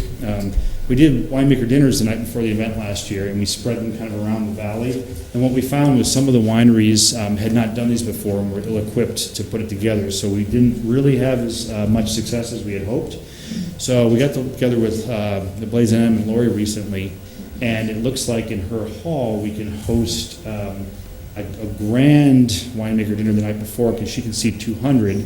We'll do 5 wineries, five celebrity chefs, and we'll pack the whole room there the night before. We'll co-market it, and she's working with us on that. And I actually have a letter because she couldn't be here. Madam Mayor, Mr. Bartosh, and council members, I'm unable to attend Tuesday's council meeting due to prior commitment. Would like to send words of support for the City of Cottonwood's continued partnership and commitment to the Tilted Earth Festival. As an owner of a tourism-related business in the City of Cottonwood for the past 21 years, the Cottonwood Chamber of Commerce board member and the chairperson for the Tourism Committee for the Chamber for over the past decade, I have participated in numerous large events that have occurred in the Verde Valley over the years. I know firsthand the powerful and positive economic impact that result from visitors and accompanying dollars, as well as the exposure that signature high-quality events like Tilted bring to our community.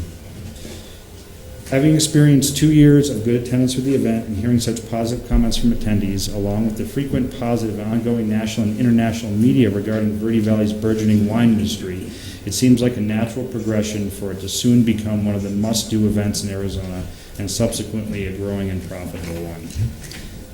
It's a long letter, so I'm just going to skip to the end. I'm extremely excited about the possibilities and where it can go from here, and will commit to assisting in the endeavor as much as possible. I hope that you, on behalf of the City of Cottonwood, will continue your cooperation and support to help bring Tilted Earth Wine and Music Festival to its full potential. Kind regards, Lori Mayberry. All right, let's see.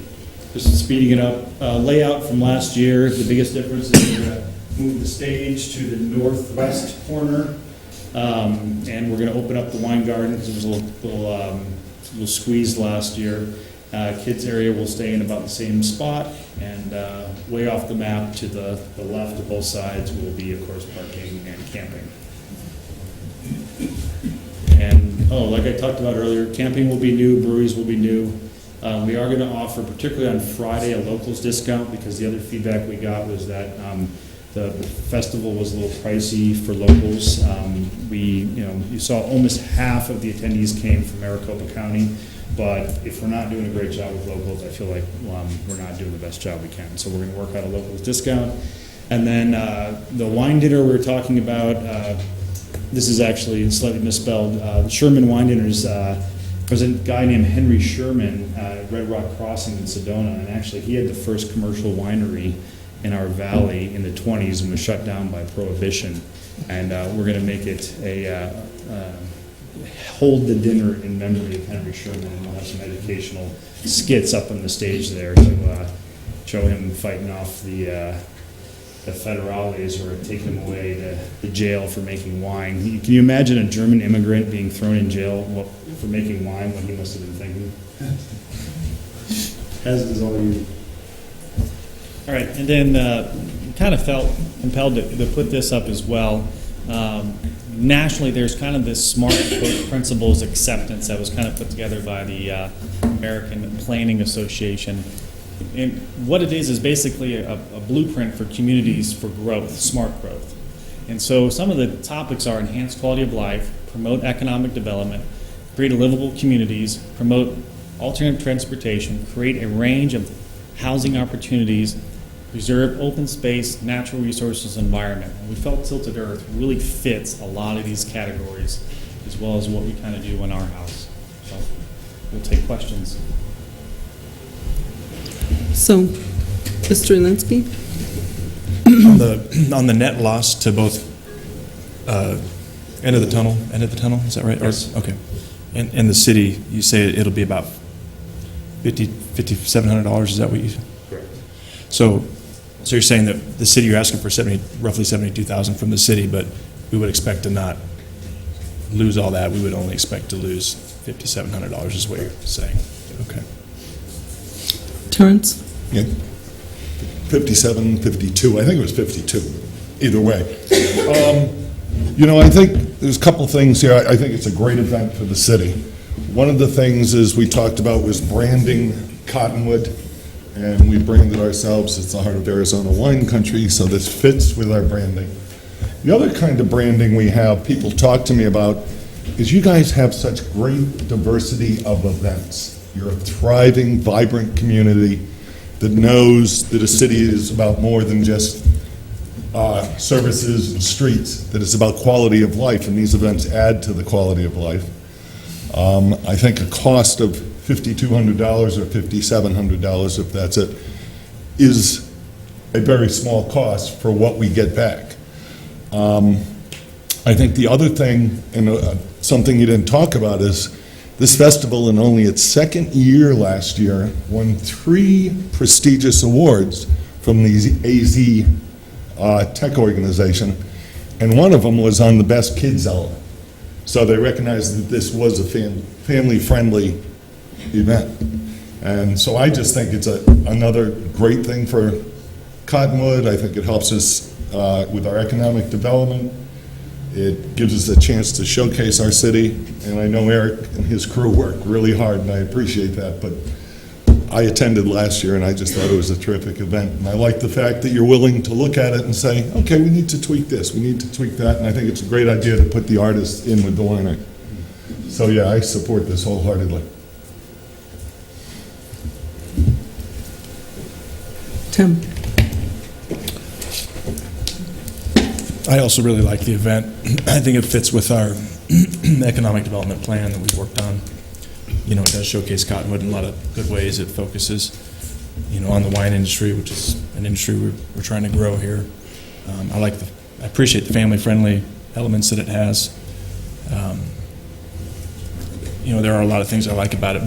Here's what concerns me about it is I don't like the city being at risk on the amount of money that we put forward. I'm not, we're not sure that how much we're going to lose on it. It seems like a big investment to to take a gamble. And I know that, we can hope for the best, and I'm sure that I know it'll grow, but it just concerns me to spend taxpayers' money on something that's not for sure. The other thing that concerns me about it is that last year when we looked at this, we had a process that we had begun, which was sort of like a competitive funding process that we had taken from Chandler. And I'm not sure if that's going to come in later in this discussion, or if that's if we're still looking at doing that same program, because it kind of sounds like we're just partnering with end of the tunnel, and I worry about how that's going to look in the eyes of the public, because there's not a process for vying for these funds. So can you go into that for me? Yeah, I think last year we kind of adopted that City of Chandler process for assessing programs and funds.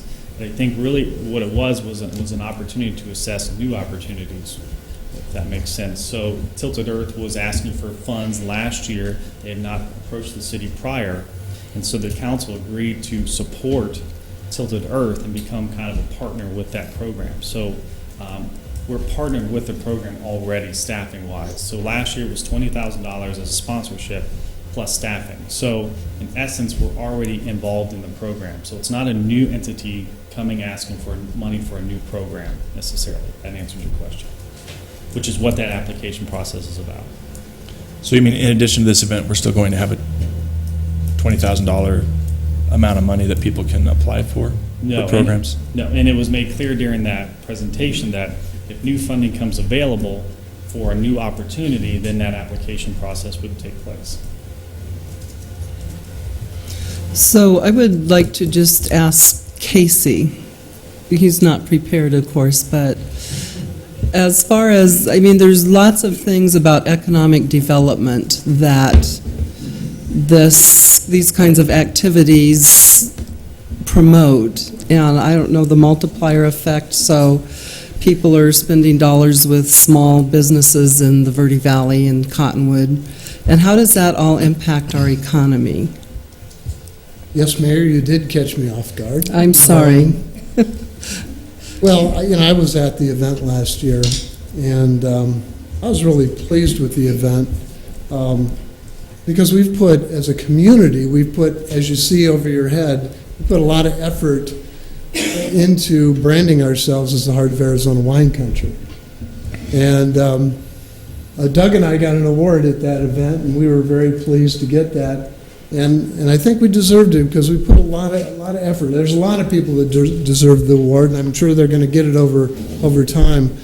But our hotels were full that weekend. The restaurants are full. And you'll get people in the community saying, well, we're full every weekend anyway. But this just layers it on top of success breeds success. So we're layering success and growing events. And this is my favorite event in the community. And I was there. I saw how happy people were. I saw people dancing and having a great time. I didn't see violence. I didn't see angry people. It was just a really nice event. And I think it is adding value to our economy. And I think it's going to continue to add value. And the goal is to take it from a $5,000 loss to a $10,000 gain. And I think what we aren't looking at, I think we forget sometimes, is the effect that it has on our other side of the economy. We put money into it, and maybe we look at that as a loss. But, people are coming to town, they're buying gas, they're having a good time, they're eating at the restaurants. There's another induced value to this event. So I just think it's a wonderful event. I hope I answered your question, Mayor. So you feel that it is economic development? Does it fit in with our Focus on Success economic development plan? Yeah, because our first 5-year plan focused heavily on tourism, and we built tourism. And we don't stop building tourism, it keeps going. So our 5-year plan that we started in 2009 feeds right into our 2015 plan, and we're just going to keep growing the economy. And, you know, we need a balanced economy. I understand that, and that's what we're working on. But this is a great opportunity. And one of the points in the plan is promoting the arts and activities and getting tourists to come here. That's part of the plan. Yeah, you know, we have artists everywhere in this community, in the Verde Valley, and I don't think we've done a very good job of nurturing that. And we really need to make those people, you know, sustainable and grow their economies. So we can't write off a particular industry like the arts. We need to grow it. And that's going to put our community on the map. And these activities also support small businesses and that sort of thing. Do. Yes, Mayor. Mr. Pratt. Yeah, as Casey said, people are stopping to get gas and spending money here and there. And it also gets us a lot of return visitors. I think it's interesting that almost half of the people are from Maricopa County. I think the other one it does is, again, it does promote the arts, and that's one of the things we talked about is really important, and that's what Walking on Main Street was originally about, the arts and the wine industry, and that's really received a lot of good reviews. And I think the other interesting one about this, and you did make the point up here, was that this event occurs at a time when tourism is down. It's low. So we're boosting tourism In June. which would usually be a low time. So I think that's really important to remember And too. the people that you saw, the number was, the average family income was $86,000, or average income was $86,000. Oh, they spend money. That's good. They're bringing money into the community. They're bringing money in. It's not going out, it's coming in. That's what we need. And I don't want to forget about the locals. I mean, I love the idea of growing, you know, having more locals come to this event and making it affordable for those folks, because it's not a cheap event, but it is bringing in a lot of money to the community. So I think it's a good thing. I don't want to forget about the locals. It's really important. You know, there's so many causes we have in our community that are very worthy of our money, and I think this is adding tax revenue to the community, and that is helping other groups in the community. There should be more money to help other groups in the community, the poor and the homeless and that sort of thing. So I don't want to forget about those folks, because they deserve our support too. And if we can grow these kind of events and make them self-sufficient and make money, then we got more money to support other groups in our community. I think that's an important point. Well, I really like the idea of the local discount, and I think that could add, maybe several thousand people to the event by making it a little bit more affordable for them. One other thing I want to say is that Eric is a partner with our community. He gives a lot. He gives a lot. He doesn't just take. I mean, he's a business owner in Cottonwood. He gives a lot. And he brings tons of people into our community. So thank you for that. It is, really, how many businesses have done what Page Springs Cellars has done and put their dollars on the line? Not only is Eric a value to our community, but he is a value to the whole industry. I mean, you can talk to any of the wine people in the audience, and they'll tell you how much of a leader Eric is in the whole wine industry. And I've seen that firsthand because I've been part of the Arizona Wine Growers Association and the Verde Valley Wine Consortium when it was started. And I've seen how unselfish he is and his family. Noticed as well. that, Not too. just Eric, but his entire family. Yeah. Madam Mayor, do you mind if I just address Mr. Alinsky's first question? Yes, please. Because I think it's a responsible question to ask regarding the risk associated with this. Right. And I get that. And there's nothing I can say to totally alleviate that concern. But what I'll say is, and I'll just revisit what I said about the revenue side, having gone year one from 1,000 to 3,000 and also tripling our revenue, I think that, again, leaving the revenue side of it flat and building our budget around previous year's financial success is indeed very conservative. And one of the reasons we decided to do that was because I assumed that somebody was going to bring that up, and again, I believe that's the responsible thing for you to do, because you are spending all of our money here. Right. So, again, we've done what I think is the best job we can to try to minimize that risk. And I already told Hez, if I need to go out and raise more money because we have some shortfall or otherwise, you'd be amazed at how many people I've called up already from last year who want to be part of this event, simply because of the way it felt and what they thought it did for this community. So I'm confident that we can make this work financially. Right. I appreciate that. And I know that you've you've done your numbers and you've kept it flat and you're being conservative. But I think it is responsible, like you said, to ask. We're going to risk somewhere between $7,200 and $5,200. So it's a tough gamble for me. I want to be really clear. I like the event very much, and I want the event to survive. I think it's a good event for Cottonwood for all the reasons we've discussed. I'm just very uncomfortable spending, the citizens' money on a risk. Is all.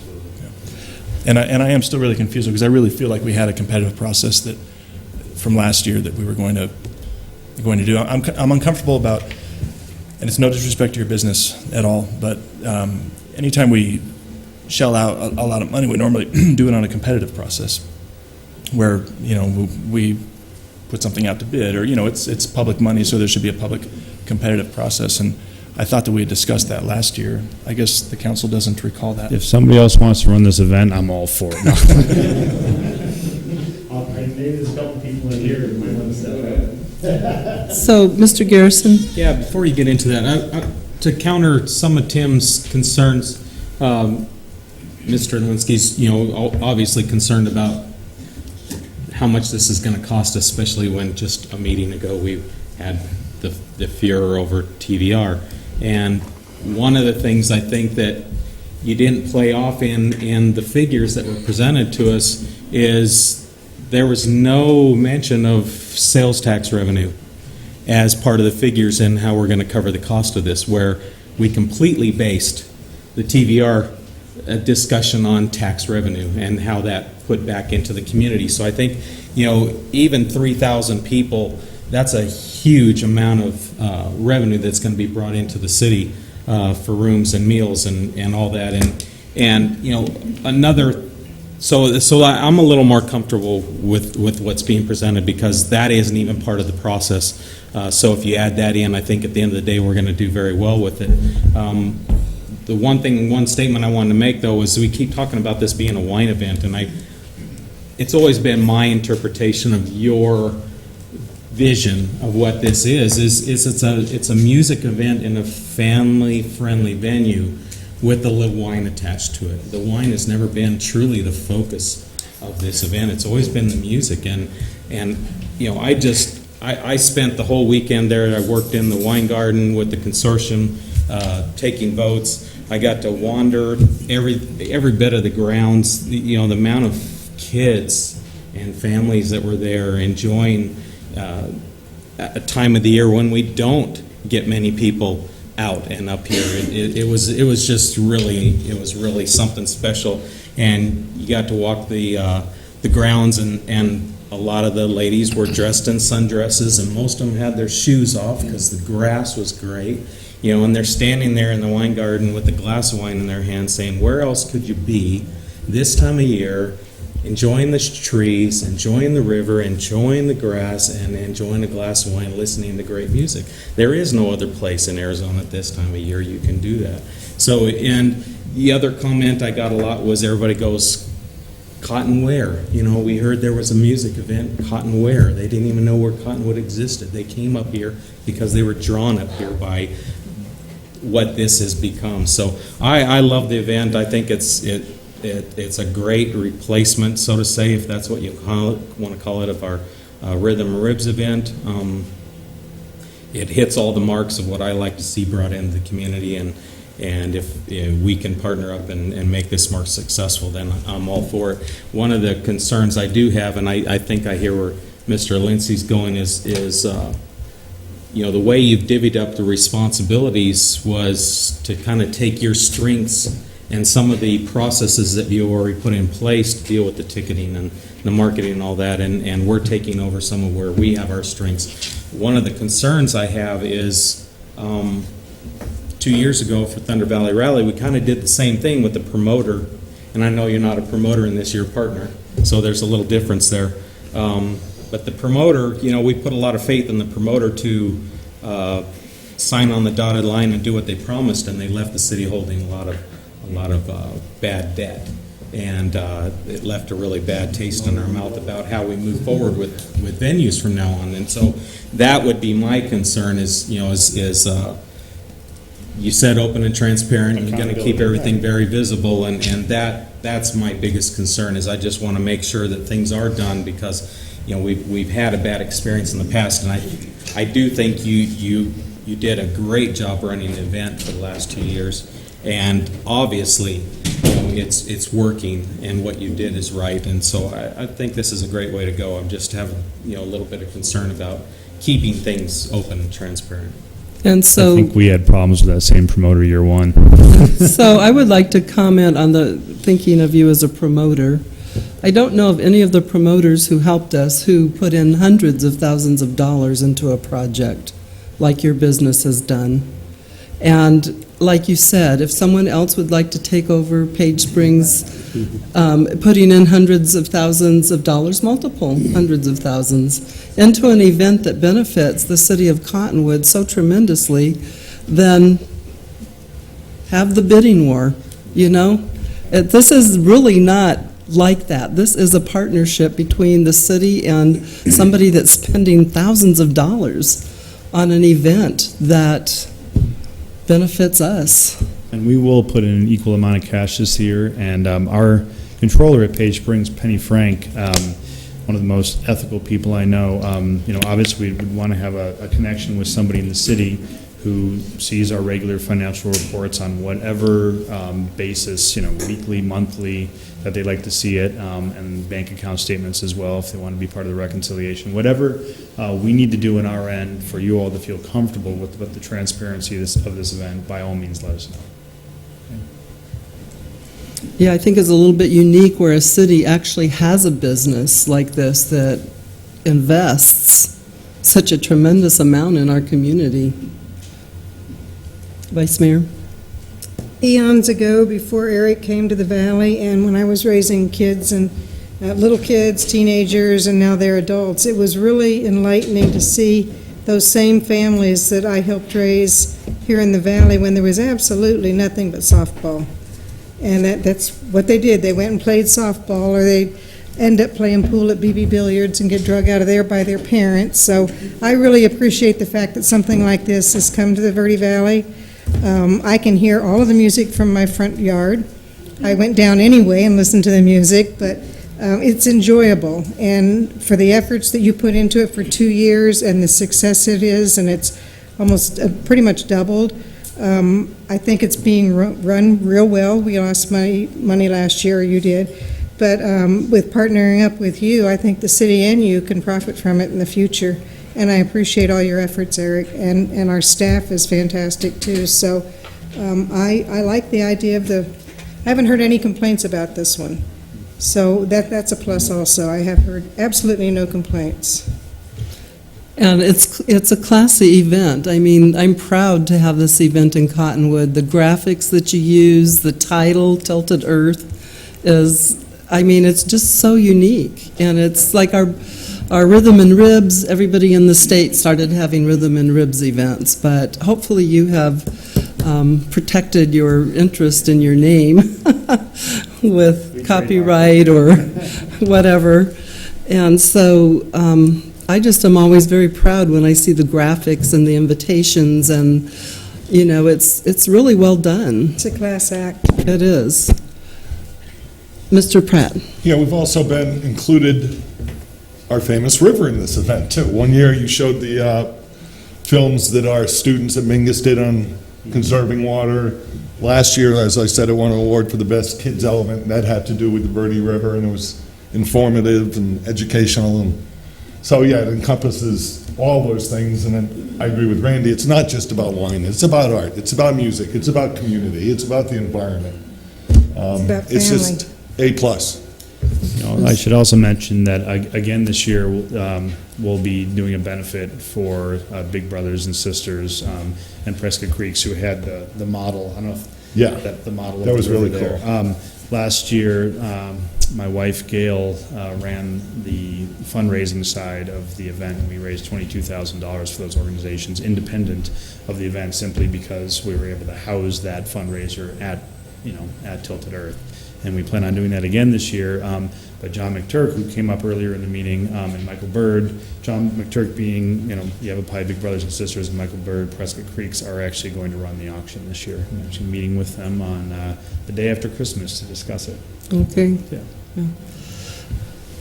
Any other comments from council members?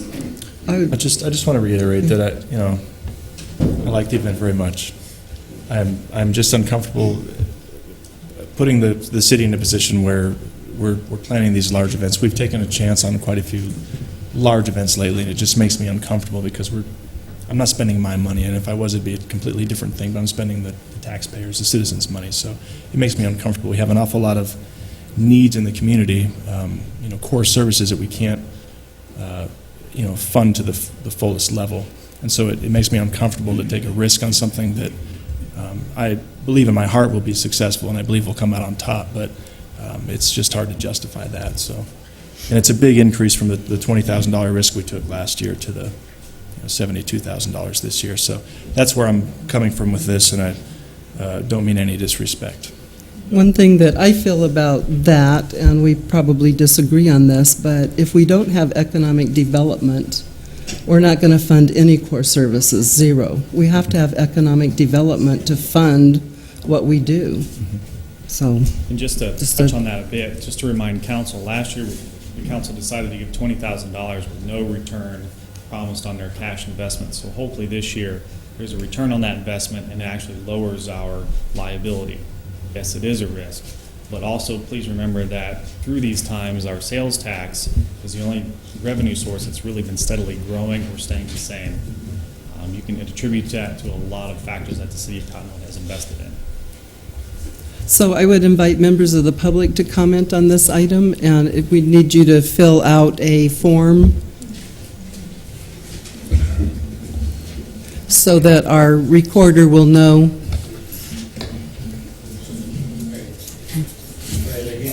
My name is Isaiah Two Lives, and this is my boss, Gruffy. I'm sort of jumping the agenda a little bit here. Is your organization private and profit? Yes, it is. Okay, that's all I need to know. My issue is I've been really active with the shelters situation for many years, and I know the next item on the agenda is a one night, one person, and I understand that you've been generous in donating $2,000 for that project. We haven't made that decision yet. Okay. Yeah, that's the next item. Yeah. Okay, sorry. Yeah. $52,000 for a private profit organization, and they admitted that they made mistakes in the past, so it seems like they're asking for a handout, and they're making money off of it. And there's people out here and across the United States, they're out there freezing. Here in Arizona, winters are bad, summers are just as bad. And these people are out there struggling. It seems like, I'm sorry, not to be offensive, it seems like private organizations are more important than human beings. Unfortunate human beings. They come from dysfunctional backgrounds. They come from unexpected events. And I just don't think it's fair for these people that can really use the money to benefit the community at large. Yes, I understand there has to be community development, but at whose expense? Is it the city politicians? The county government? The state government? No, it's on the back of the general population. And that for me, that attitude needs to be changed. There has to be more of a balance. I've had a lot of experience being out on the streets myself. I've had a lot of experience working in shelters. And I'm sorry. The urgency of people being out on the streets isn't just being out on the streets. It's a psychological, it's spiritual, it's death daily. And I would really ask and actually beg that the amount of money given to one night, one person, which is a Band-Aid, and that never works. I hope you find it in your hearts to give a little bit more money, because there are a lot of people out there. And as you know, right now, the weather is really bad, and it's going to get worse for a short period of time. And then we go into the summer, it's just as damaging being out in that heat all the time. Different way, but it's the same thing. And again, thank you very much for considering the one night, one person program. That'll be the next item. And I gotta go. Yeah, well, thank you. Thank you very much. I just want to reiterate that Eric isn't making money off of this. He's losing money. He is. He's bringing an activity to the city and he's losing money. I understand that. Yeah. But it's still private for profit. It's a public-private partnership. Yeah, but I still think that the people that need it the most and have the smallest voice and the smallest acceptance, people from dysfunctional families and poverty, aren't being heard, and their needs are totally being neglected. They're very high. And like I started back in '82, started working with shelterless people, and a lot of the rationale I'm hearing now is the exact same thing I heard back then. And it's always Band-Aids. It has to be a more inclusive, and that us-them mentality has to be addressed and turn it into us rather than us and them. I agree. Thank you very much. Thank you very much for your comments. We appreciate you. Right up there. Okay, anybody else like to speak? Elaine Bremner.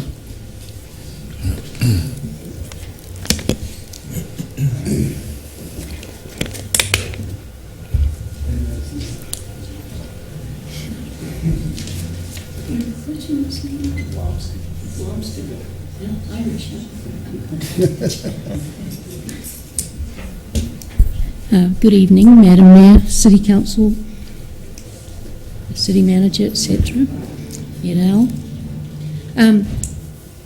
Eric, I just had a couple of questions. Where is the event? Riverfront Park. Riverfront Park. Okay, because we just didn't get that part. And when is it? It's summer solstice, so this year that's going to be June 17th June 17th. Okay. June 17th and 18th. And how much is it to get in? We're most likely, because we still have to work out the discount side of it, the standard price will be $45 for a single ticket, and then there'll be packages. There'll be local discounts, and there'll be packages that include the whole weekend and camping. So those details. So camping would be included in the $45? No, it'd be part of the package for multiple days. We should have this up on the website in the next couple of weeks. Well, I'm just wondering, it's budget related, why I'm asking this question. How much was it last year? $45 as well. $45. Okay. And if someone didn't want to camp there, if they were local? The camping fee will be on top of the $45, or you'll get a discount. So the for buying base whole fee is weekend $45. package. Correct. So you're really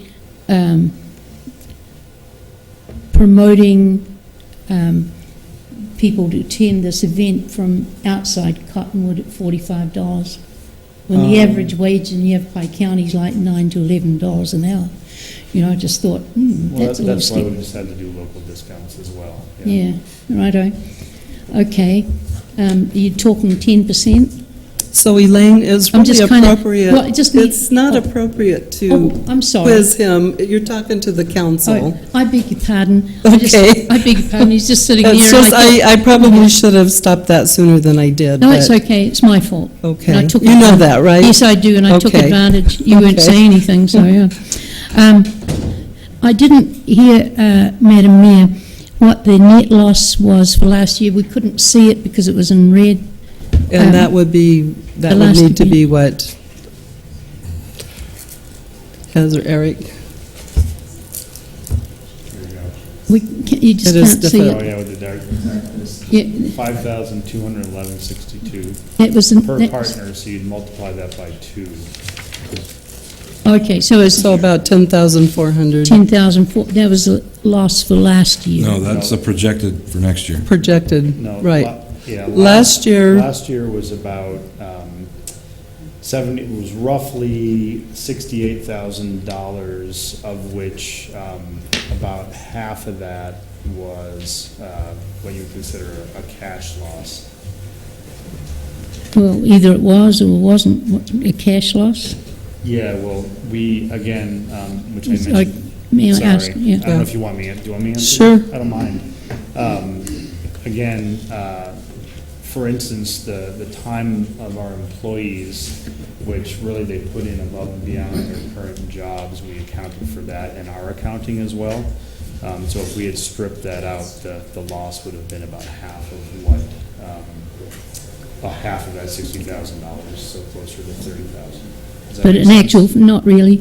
In actual fact, it was $68,000, is what I heard. Yeah. Okay. And so, does anyone know how much we realised, that the City of Cottonwood realised in sales tax revenue from the event? We do have that staff. I believe it was roughly $30,000. Okay, around 30,000, okay, yeah, And so that would be the direct impact, not the induced. okay. so there would be other impacts to businesses that received, that people spent money at, such as restaurants, gas stations, hotels. So those businesses benefited. And through businesses benefiting and the sales tax Okay. that we receive is what helps us provide services. But they're camping out, I mean, they're encouraging camping out, so, you know, it's sort of an option there. You don't know that it's going to fill up all the hotels, you know. Actually, last year. Did it do that? We just have 300 hotel Yeah, rooms, I so know. they'll be full. It did. I know, I just wondered about that, And yeah. Sedona as well, which is why we decided that it'd be Okay. nice to have people camping here. Well, I just wanted that information, because I'm pondering over this, you know, the city, you know, supporting, you know, just this one business sort of, and with taxpayer money, you know, it's either a beer bust or a wine fest, and So I just, yeah, so I just had to mention, and I guess I just tag right along with the gentleman that came up and spoke. We have so many people. I have senior citizens living in vehicles, and it's very cold outside. And we have senior citizens that are waiting for a meal. Okay, it's real.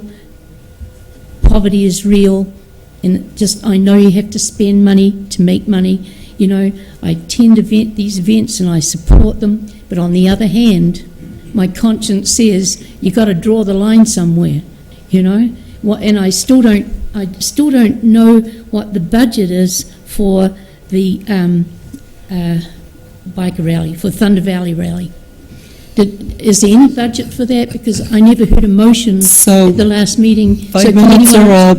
Pardon me? 5 minutes are up, Oh, and okay. we'll get with you and give you all the information you need. That's all I wanted to know. Yeah. Is there a budget for that? Because I didn't hear a motion regarding We had that at the last meeting. Terrence? Yeah, I think people need to remember that there are a lot of homeless people, and I have compassion for them, and I have donated or I bought food for them because sometimes I'm hesitant to give money. And I think the city has really stepped up and done a lot for those people, as well as there's other organizations now focusing more on homeless and I just got contacted by a group of citizens that want me to meet with them and they can have some ideas about how we can help the homeless. And the city does donate to a lot of organizations. We give money from the contingency fund each year to the senior center. We couldn't do that if we didn't have sales tax revenue. Understand So that. we get the sales tax revenue. Ultimately, the city makes money off this event. And then we're able, and I think we've been very generous with our veterans, with our seniors, with the homeless. And if we didn't have these events, we wouldn't have the sales tax revenue to be able to do that. No, I realise that. Okay, I realise that. I said you have to spend money to make money. I get it. Okay, but we're not. Because just- you've been in Yeah. economic development in the city for many Exactly. years. Yes, Yeah. that's right. So you do understand that. Yeah, so I just wanted to ponder over this information, these numbers a little bit, and that, thank you very much. I'm not Thank here you. to stir the pot. Well, we'll get you Like all the information you would like. Thank you very much. So, City Manager, would you please meet with her and get her all of that information so that she has it? Okay, anybody else would like to comment on this item? I'm done. Madam Mayor, Council, good to see you again. My name's Corey Turnbull. I ran this event the first year. I know firsthand what it took to put that thing on. I was out there setting up cones, parking. I basically helped create the event. And I can tell you right now that Page Springs Cellars is not a singular business in this event. I myself own Burning Tree Cellars, and I know, how many wineries do we have there? 13 or 15 different wineries that are there, and I know we make a bunch of money and we pay a bunch of sales tax. So I just want to say I don't like to see Page Springs gets pigeonholed into this where they're making a bunch of money, because in actuality they're not making any money. Because they're paying so much for the festival. That's right, but also, if you look at what Page Springs has done for our community overall, NAU did a study on the wine industry in the Verde Valley, created over $38 million in economic growth. So to support an event like this is really supporting your community, and I think a lot of reasons why we do so well and we have done so well over the last 10 years. So that's all I have to say. Thank you. Anybody else? Yes, come on up. Yes, and just fill out the form so when we do the minutes, the clerk can get the proper spellings and such. I'm Gail Blomsky. Hi, everybody. So I donated over several hundred hours of my time for the silent auction. I think it was really successful, and I hope that we continue to do that as part of the festival. There are so many charities, there are so many organizations, homeless people. Every day I turn around, a different school, kids. It's overwhelming how many people need help in our community, and it's really hard to prioritize. I don't think we can prioritize if somebody is, out on the street or looking for an education. And I think what Eric and I have talked about in the past is, possibly every year trying to change who gets that money for the silent auctions and such. How do we build this community and we're not just focused on wine or, just the kids? How do we do that? I understand what you're saying, and I also think that the woman in front of me said the same thing, which is we're a pretty reputable company, I think. Some mistakes were made last year, and we recognize that. And I think our biggest intention is not to have a loss at all. And it is a risk, but I think that as far as community and the feelings and what we're trying to accomplish, I think everybody agrees that that's happening. And it's just kind of the financial, the risk up there. And it's in red, and I can't see it, and I'm hoping that we don't see that. So it's not like, even as a private entity that was pretty much funding this whole thing on your own backs along with your sponsors, you always made it a point to give money to the downtrodden, to the children. And maybe it wasn't the organizations that are here tonight, but it could be in the future. Correct, and it's always been our intention not to make money from this event, but to actually make it a community event. I mean, I think that we've talked about since we've been in this town, how Sedona started the cultural park, and it was very sad to see that part of our community and talking about art. Art is wine, art is music, art is yoga, it is massage, it is all these things that we're doing, and without that, what is community? So again, it's a loss, but I think the loss is, again, hopefully there isn't one. I think that hopefully there won't be, but I think in the big realm of what a community is, that financial is not the priority, and that I think if we continue to build this partnership and continue to build the event, then it will be able to donate more to the community. So the fact is, you lost money. A lot. But you still gave away $22,000 to the needy for programs in our community. I think that says a lot about And you. again, what Eric is saying is like, you know, I donated all that time on top of full-time jobs, on top of raising a family and such. And 200 so did our hours. staff. So that Big Brothers Big Sisters could have a better program, so that Prescott Creeks, who does a lot of conservation work in Yavapai County, that impacts the Verde watershed. And the Humane Society. And the Humane Society also. So again, we picked 3. It's hard to narrow it down to 3. We want to help Right. as many people as we can, and hopefully as this partnership continues, we'll be able to help more. And nonprofits do really compete for the attention and the money to try to pay their bills. And so some nonprofits aren't maybe happy when other nonprofits get the funds, because there's never enough to go around. It's difficult. Yeah, so we're willing to take the risk as well. We're willing to put in the energy, the time. We really want to see it not have that red number up there, and every year increase our revenue, and so that we can give back more. And the probability of that happening is good. If you look at our record and our businesses, I think we stand up to that. Mr. Pratt? Yeah, I think, again, Corey made a good point. This benefits not just Page Spring, it benefits all the other wineries, all these other organizations. It is obviously, your efforts are altruistic, community-minded, not selfish in order to make money. And I think we all agree it's just a great event, and it's a great thing for our community. And I would make one suggestion, that you have a committee, and you have nonprofits petition you, request to be a sponsored nonprofit that year, and then the committee select the 2 or 3 that are. That would be a very fair way to do it, and then you could rotate it from year to year, and you have them. In fact, if we do have a committee, I guess I'm on it, aren't I, Hezekiah? So that sounds good, that people would feel that they had a fair chance at getting some of those funds.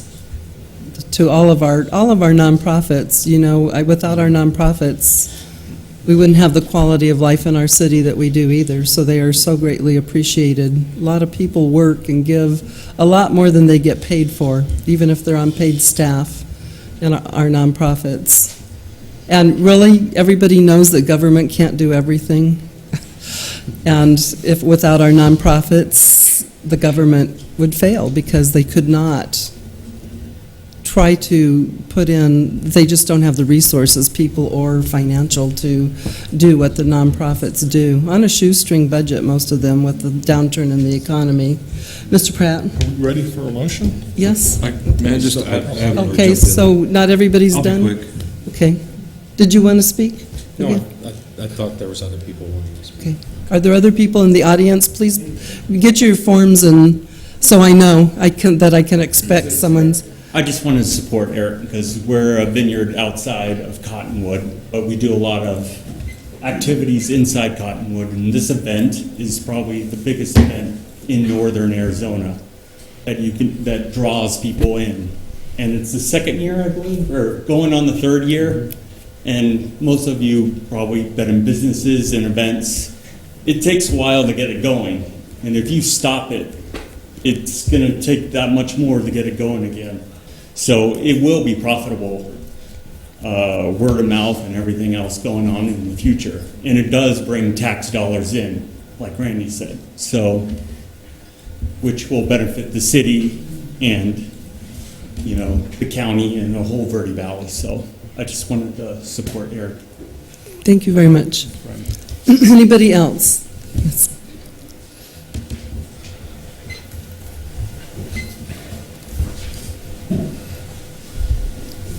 Hi, I'm Luke Bernard. I've spoken with you guys last year about this event. I'm helping Eric with putting it on, and I just wanted to,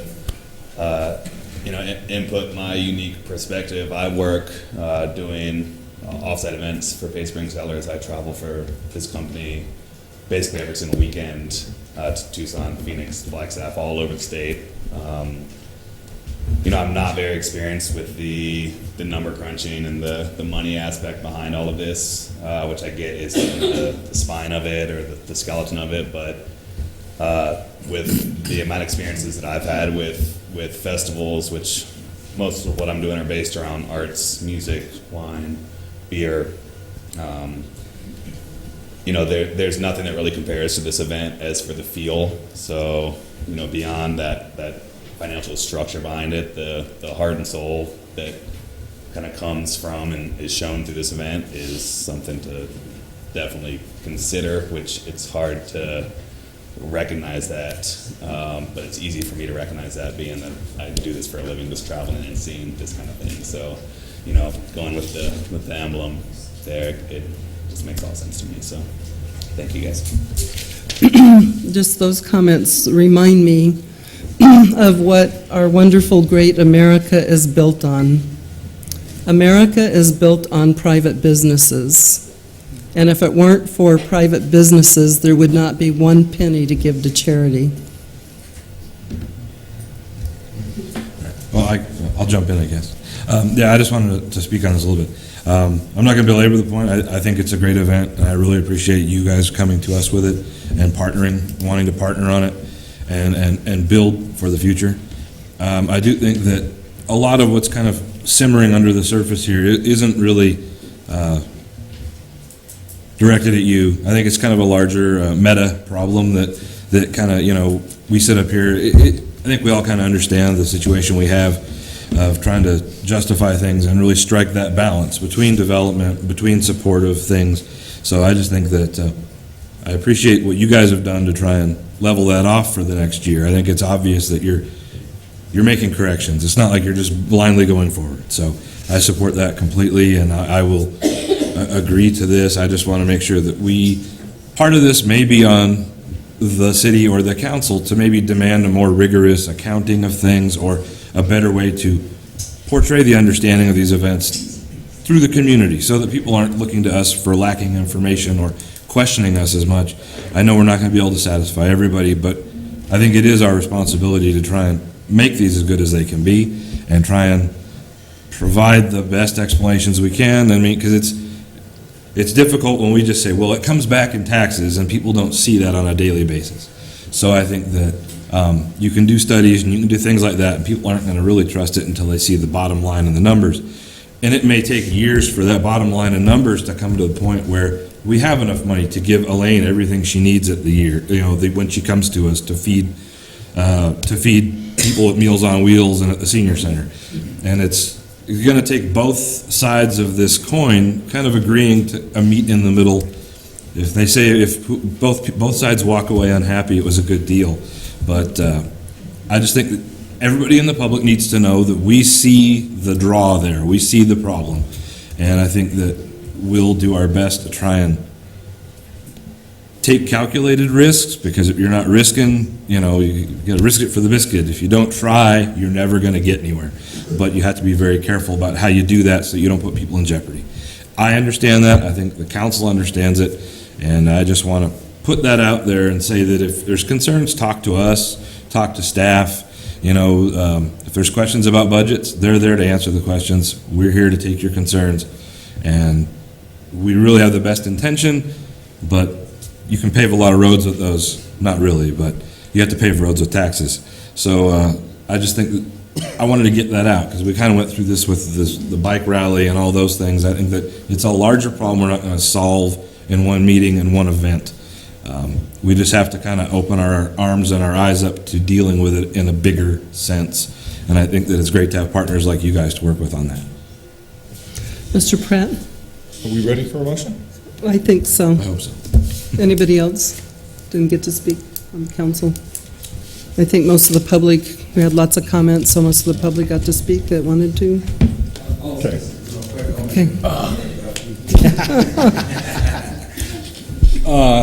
Mayor, council, John Scarborough. I'm also a business owner here on this block, and I just think this event just brings a lot to it, and I just wanted to show my support for it, and that's pretty much all I have to say. So, thanks for your time. Thank you very much.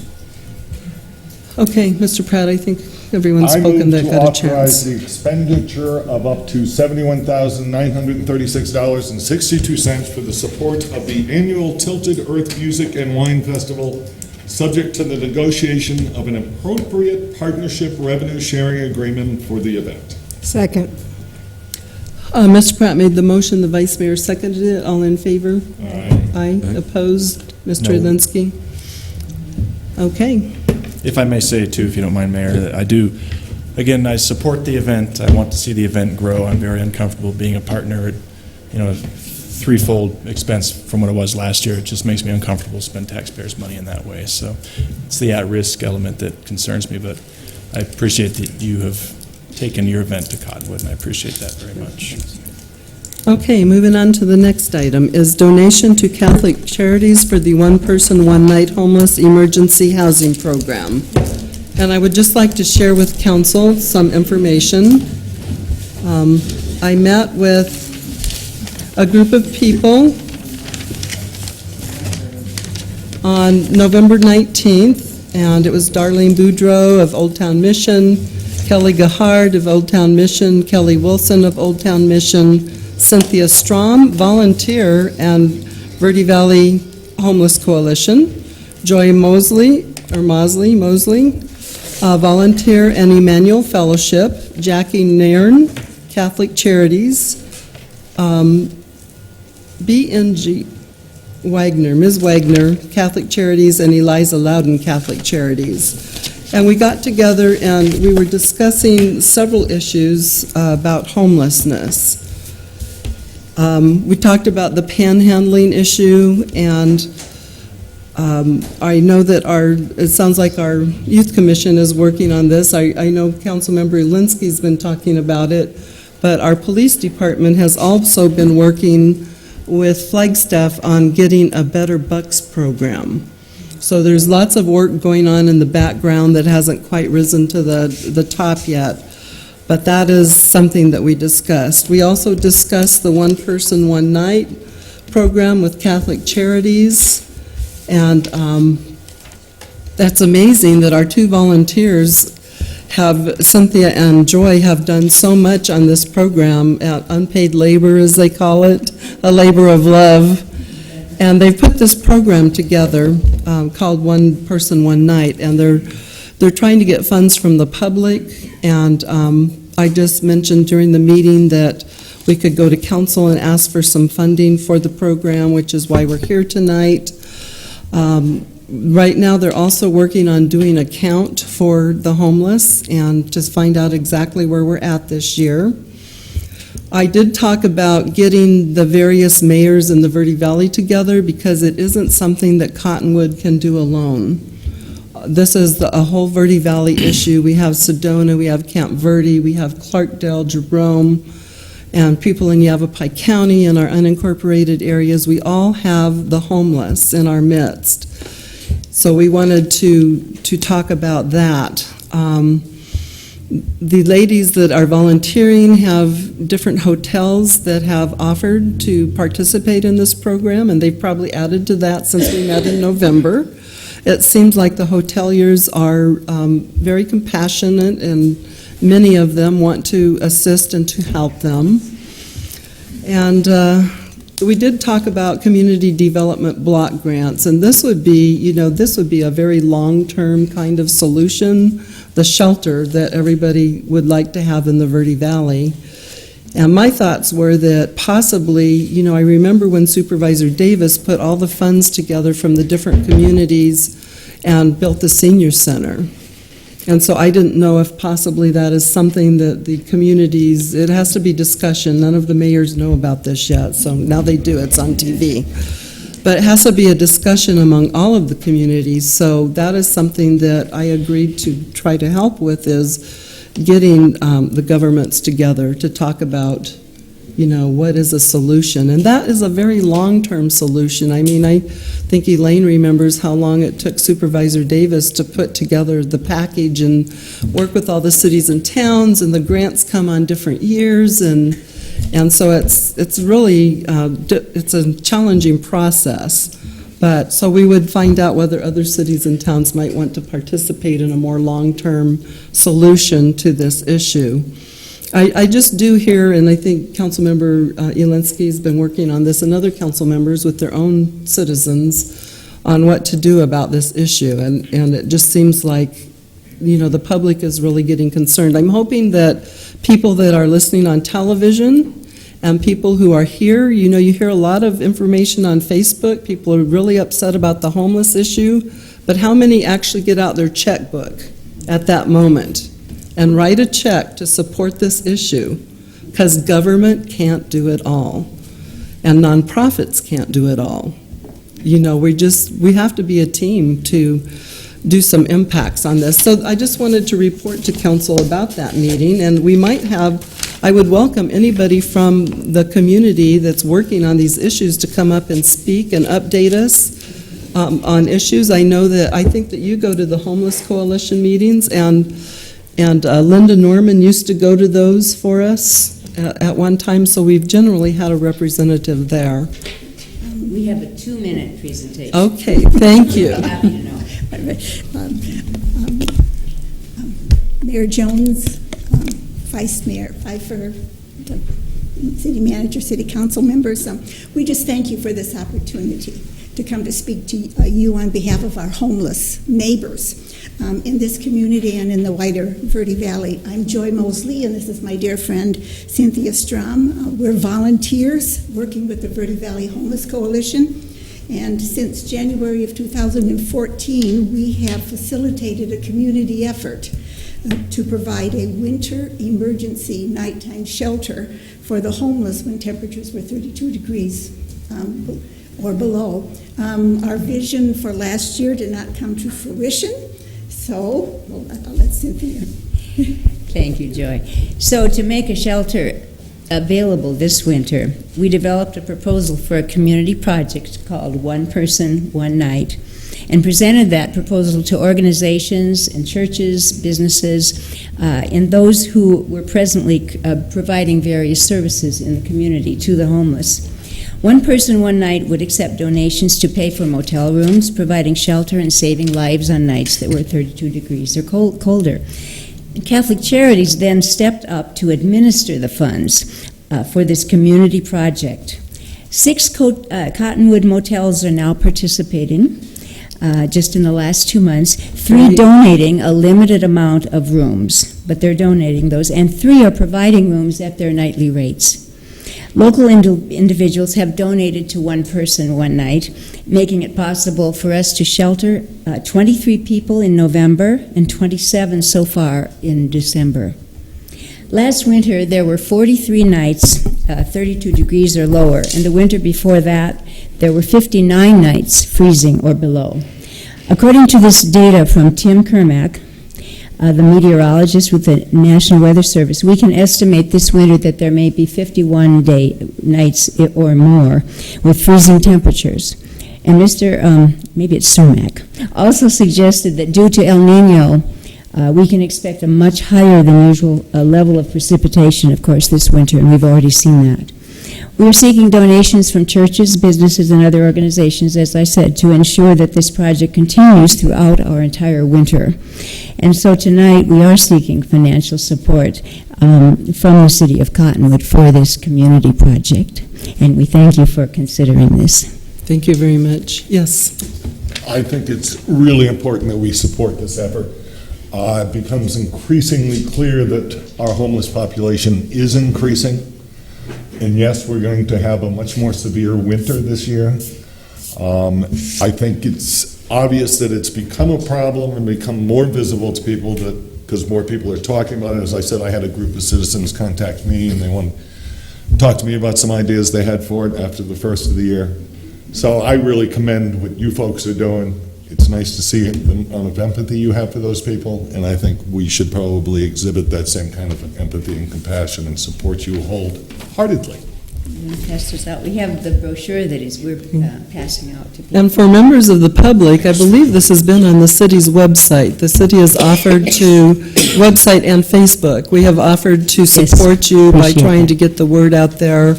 I put this on my own home Facebook page. Thank you all for sending it, for my personal one.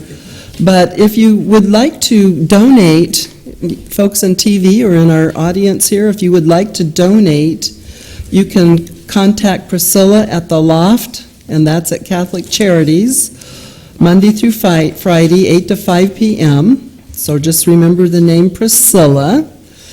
And the phone number is 634-4254. And the extension is long. I think, can they just get you by calling that and pressing 0? Let's keep it simple for the public here. Here representing So yes, I'll Charities. read that number again, Priscilla. Ask for Priscilla. You can call 634-4254. We need donations for this program. And many of the public are very concerned about this. And I think if they know how to donate, that we will see some donations from our public also. Thank you. Thank you so much. As volunteers, isn't that awesome? Let's give them a big hand.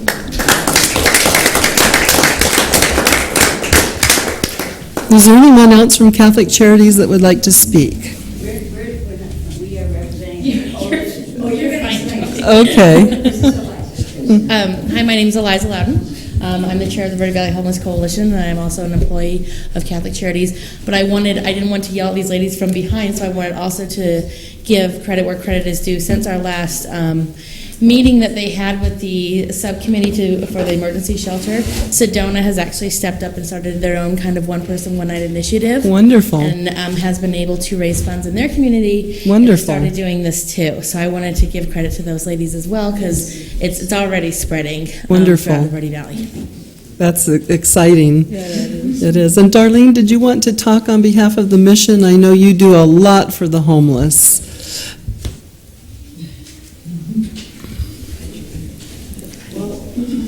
Actually, this is my first council meeting. I've never been to one. Oh, well, welcome. I love it. It's so interesting. But I think, each one of you were speaking about some of the subjects that were brought up tonight. I kind of would like to ask you guys how you feel about the subject. And the subject of homelessness? Subject of the panhandling, homelessness. Okay. What do you think is the solution? What part do you believe the city would play in that? Well, I think the Better Bucks program, and our police department is working with Flagstaff on this program. I think that being able to give someone a coupon to go to a business and get a service may be very helpful to them. And so are those things, those programs, like Better Bucks and thing out of Albuquerque, is that something that maybe the city is considering? Okay, so Darlene looked up a program in Albuquerque where Albuquerque, which is a lot larger than us and has a lot more tax dollars, but they had a program for the homeless where they put the homeless to work. And I think Darlene and I often agree on the philosophy of a hand up, not a handout. Right. And giving folks job training and helping them find a job. I know Elaine is always looking for help at the senior center. And Darlene is keeping an eye on this for us. She's kind of tracking it for us. It's a brand new program. I think it was a grant for $50,000. Right, they got a grant for it. Right. And what they did was they ended up with kind of like a taxi service, went around to the panhandlers and offered them a job, 5.5 hours a day, $9 an hour, to see how many people would work.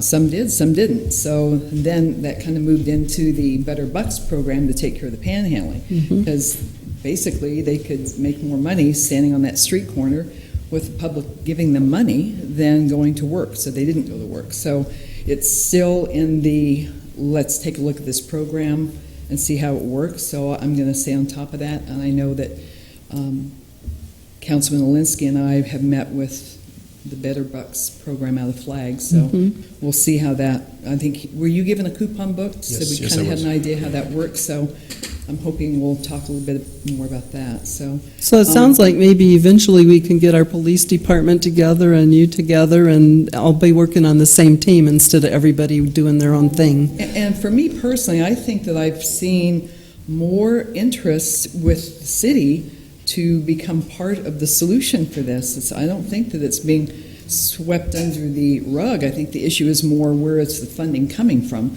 I know the Old Town Mission, since 1989, we have really not received any government funding for anything that we do.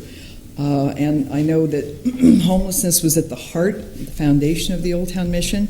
It's kind of on the wayside, but I think between listening to Eliza at the Homeless Coalition meetings and Joy Mosley and her effort to really help the homelessness, not so much just to give them a place to sleep, but to find out what we can do as a community to change their lives. And so me personally, I want to be part of that solution. The Old Town Mission wants to be part of the solution. Certainly don't want to be part of the problem. So I'm encouraged by the involvement of the city. I know that and the businesses have concerns with people on their, sidewalks at night. So There's all kinds of issues to address. Pardon me? There's all kinds of issues like that to address. Yeah.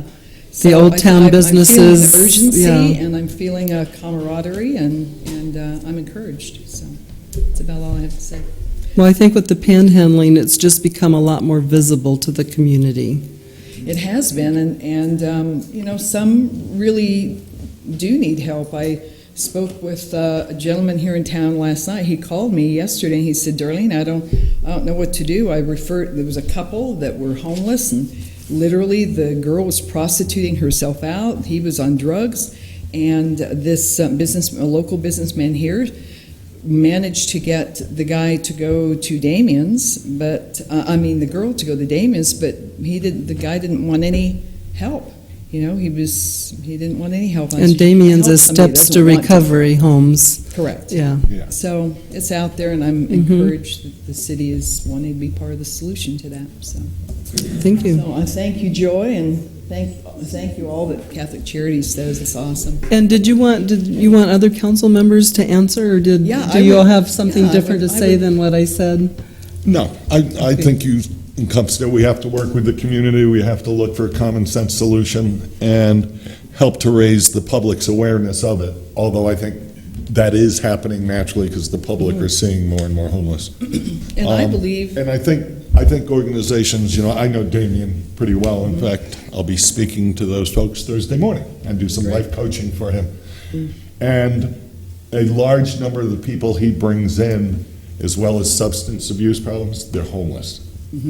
And so it really is a problem. But I think you said it all. And the challenge for his program is that you can't be on drugs and stay at those houses. Right. And that is a challenge. I've been up to the homeless shelter in Flag, and they have some safeguards to prevent that from coming into the homeless shelter. So I think that it can be done here. I think that local funding for local need is how it'll be done. I don't think it necessarily needs to come from the city. I think between businesses and the population, they're ready to support it.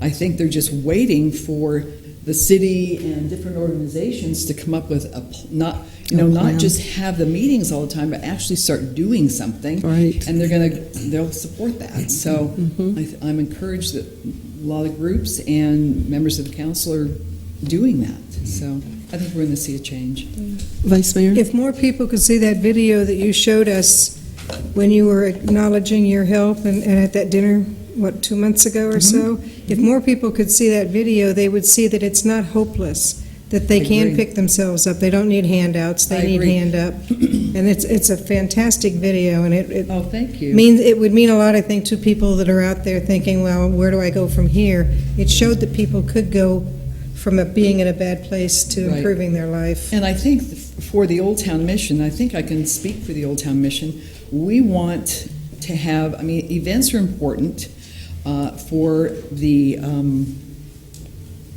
getting people to see the need. But I think you need to have programs in place to really help people. And so I would like to see us, the Old Town Mission, be involved with more programs to get people back on their feet. I think you're always going to have the poor among us. We're always going to be feeding them and giving them clothes. But for the Old Town Mission, we want to meet the need, not the want. And so we have to determine what the need is, but that's going to come from a whole village of determining the needs. So. And the hand up to help That's them right. live That's a life right. that That's right. where they can work and get a job and be proud of themselves and Right. proud of their accomplishments and give them that hope in their own lives. And then they can turn around and help someone else. find And the they same. often do. Because when they That's how don't it get the help, happens. it Yeah. just gets passed down from generation to generation. Yeah. And I had one more thing before we vote. I wanted to talk about the faith community. I don't remember if I read it in the newspaper or on Facebook, but some of the folks who were trying to help with this program felt that the city was not helping with the idea of trying to house some homeless in the churches because of ADA rules and other such things. So I would like to, if it's okay with the council, to ask our staff to find out if there are any solutions to those issues that we could come up with where churches might be able. I know that we've got the neighborhood issues. It's got to be a public process because your neighbors have to comment. So it's not something that's just going to happen overnight. But I would like to be able to facilitate the churches being able to help if they can. And I know the mission gets calls all the time about, can you put people up? And at this point, it's no for us. So, I don't know if it's just one specific location that could be set up. I know for the churches in the past, and Joy probably can speak. Joy's been working on that. Right, and I Yeah. think that the issue was having somebody there with them in the evening, wasn't it, Joy? And that was Volunteers to, right. So you would have to, and it's kind of like the teen center. A lot of people say they're going to volunteer, but a lot of people don't always, they're busy. Volunteers get things change in their lives and they go do other things and, volunteerism. I mean, the city has a wonderful volunteer crew. Many people volunteer, and it just makes such a difference. So how do we get those to volunteer on these issues? But getting a volunteer to stay all night and deal with, they have to be really well trained to deal with what could happen. Well, then, for me, I think that goes back to one location. I think if you have a program in place, you have people that will support that program, volunteer for that program, then I think funding will come for it. And in one location, you kind of you eliminate the threat of any kind of vandalism or drug use, that sort of thing, because you have it in one location, you monitor it. So. Right. But I'm encouraged that it's moving forward. Okay. And Madam, Doug, yeah, just to set the record straight on the red tape, we did. I don't know what we did meet. We did receive a request from the applicant. The problem is, we need more information. It looks like it's eligible for a temporary use permit, which can be done administratively. However, this may be an issue where, there should be a public hearing. But the problem was we just didn't have enough information. Okay. And so I've directed staff to meet with representatives from Catholic Charities and the applicant to sit down and ferret out exactly what the plan is, so that we can assess what the requirements are, because there may be building requirements, there may be things that are important for the city to make sure happen to keep people safe. There may be fire requirements, those kind of things. So, right. And it's also important that if it is approved and we begin to get questions from the neighborhood, that we be able to respond to those questions and concerns. You know, for instance, is somebody going to be there at night? Are people going to be able to wander around the neighborhood? Those Around their kind of things neighborhood are all streets important and- questions. Thank you, Council. You're welcome. Thank you. Mr. Pratt? Yeah, I was going to say, I think what we need to do really is approve this tonight, and then maybe revisit this in a work session. That's and a good see if idea. we can come up with some kind of ideas to help the situation, and the city could work with all these different various communities. But I think the important thing for tonight is to approve. Just to get this Approve emergency kind of situation Yes. dealt with. Mr. Elinsky, did you have something to say? Yeah, just, I think it will be a multi-pronged approach to deal with this issue. It's a very complicated issue, and it won't be an easy solution at all. It's going to take years to get anything together, I think. But I think the city could do a lot in stating its support, and this action tonight would certainly go a long way to doing that. And I do think there are some, codes and ordinances and everything we could look at that would help, ease the process a little bit for folks who have the best intentions and simply want to put folks up for the evening when they would otherwise freeze outside. So, the other thing that makes me uncomfortable is that I'm uncomfortable about is that this really is a Band-Aid solution. The $2,000. This is the most expensive way. The most expensive way to deal with the situation. So I don't want this to keep coming back year after year without any work done in between. And I know we're all geared up to work hard, to end this problem. But we really have to, as a region, really hit this head on and try to find a solution and work diligently throughout the year to make it happen. So. Right. Any comments from Vice Mayor? The comment about them maybe getting complaints about them wandering around on the streets, they're already doing that in all of our neighborhoods. They're wandering around looking. Right. Exactly. Yeah. Right. Anything to add? Yeah, just a couple things. I always appreciate the passion that you all bring to what you do. I mean, you're doing a service that we can't do. We can't afford it. We can't put the time and effort into it, and that segment of our population in our community would go unserved. And it's unfortunate that we even have these issues to begin with, but the fact that you all put that much of your life into helping make somebody else's life bearable is amazing. I don't have much interaction with your group, but I have a lot with Elaine.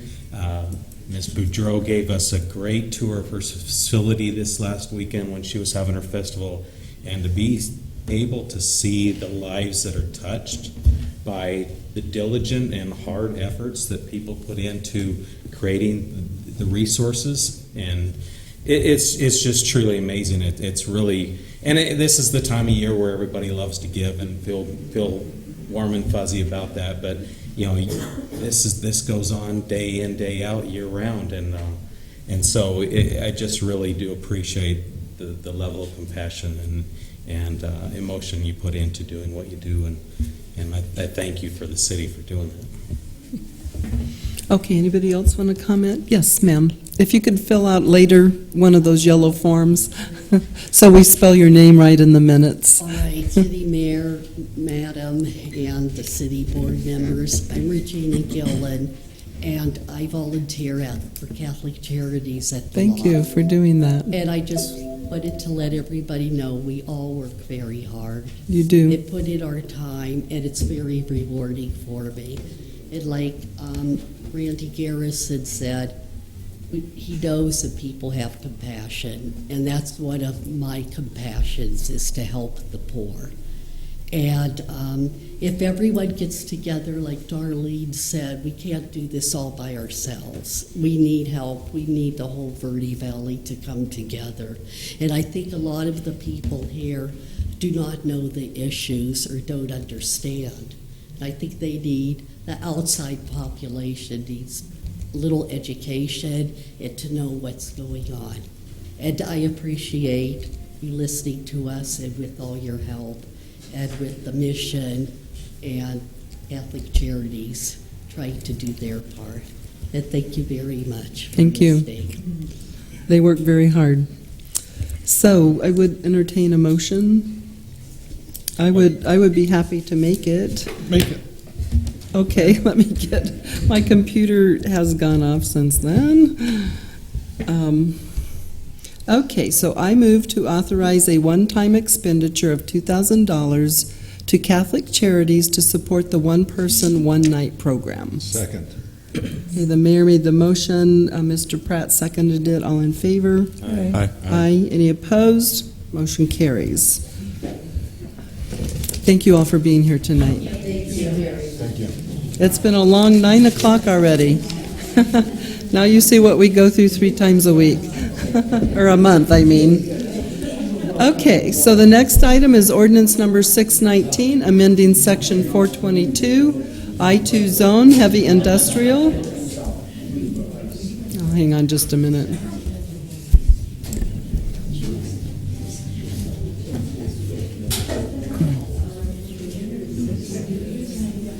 So if you all could maybe go outside and so we can continue with our meeting. And thank you for turning in your forms. Okay, ordinance number 619, amending section 422, I2 zone, heavy industrial of the city's zoning ordinance by deleting section 422C, conditional uses 2 and 3, and adding a new C, conditional uses 2, 3, and 4, first reading.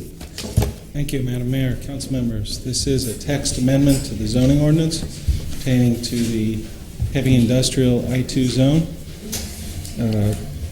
What's been in the zoning ordinance since its beginning in 1989, for the past 36, almost 37 years, is a provision in the heavy industrial zone that allows the potential for certain types of residential development to occur through a conditional use permit. And over the years, there has never been an application of that section of the ordinance performed. There's no manufactured home parks in the industrial zone. There's no apartment complexes.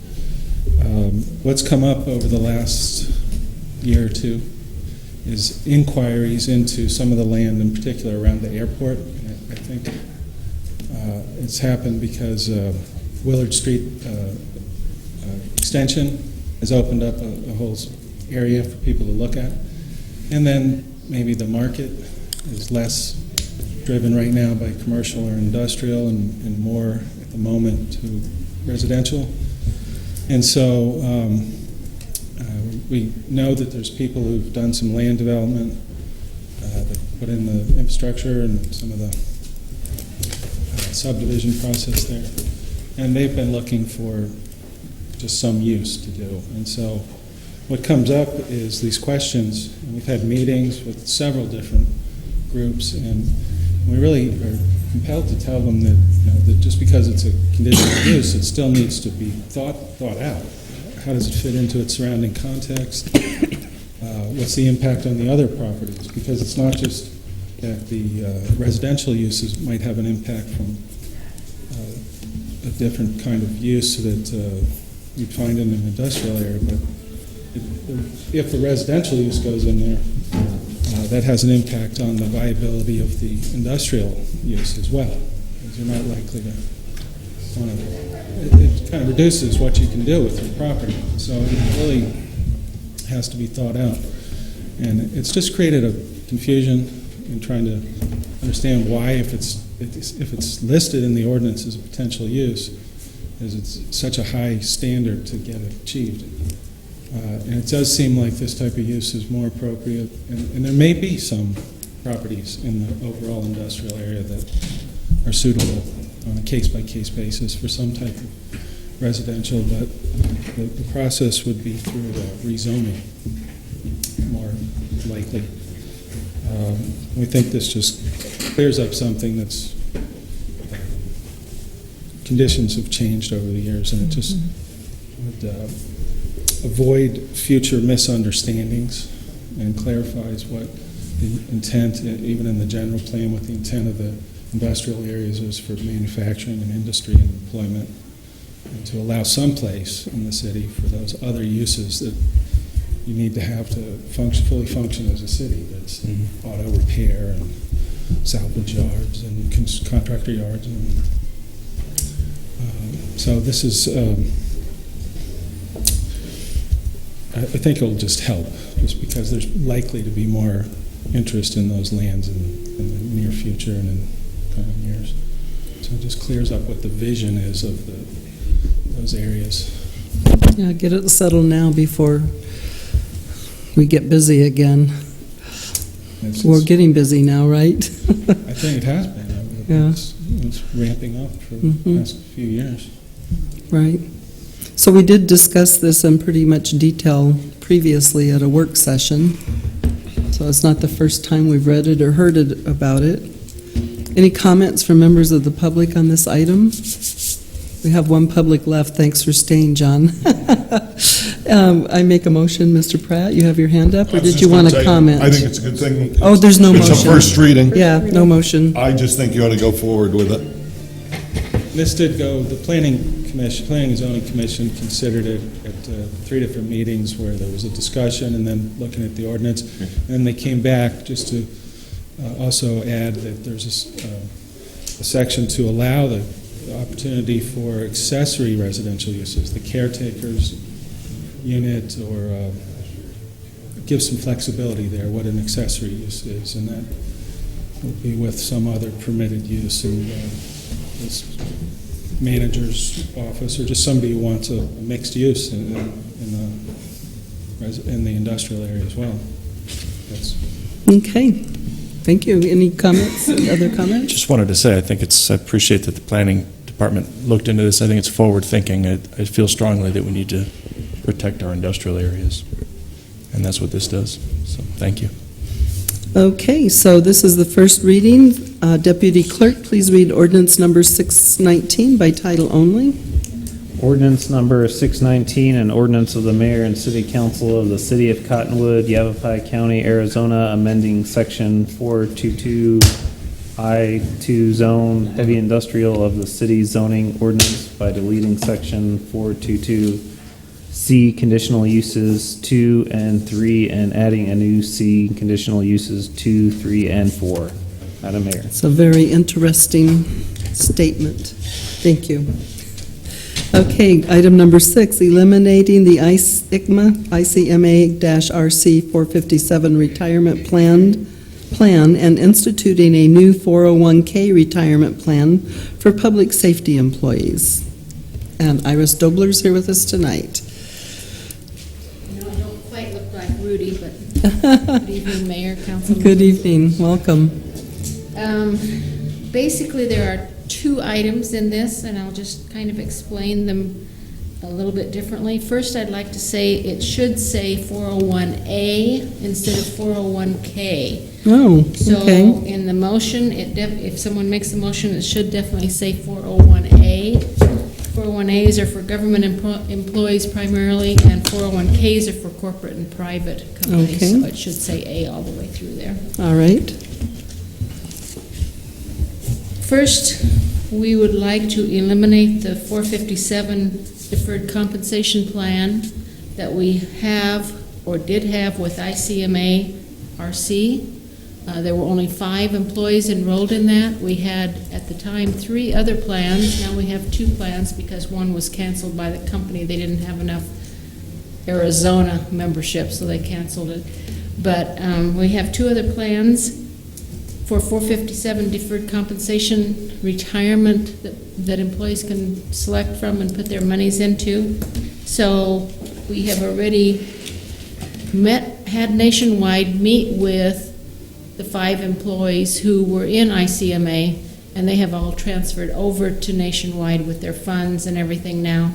So we'd like council's approval to go ahead and cancel that, and I would notify ICMA that we are no longer putting funds into any of their accounts.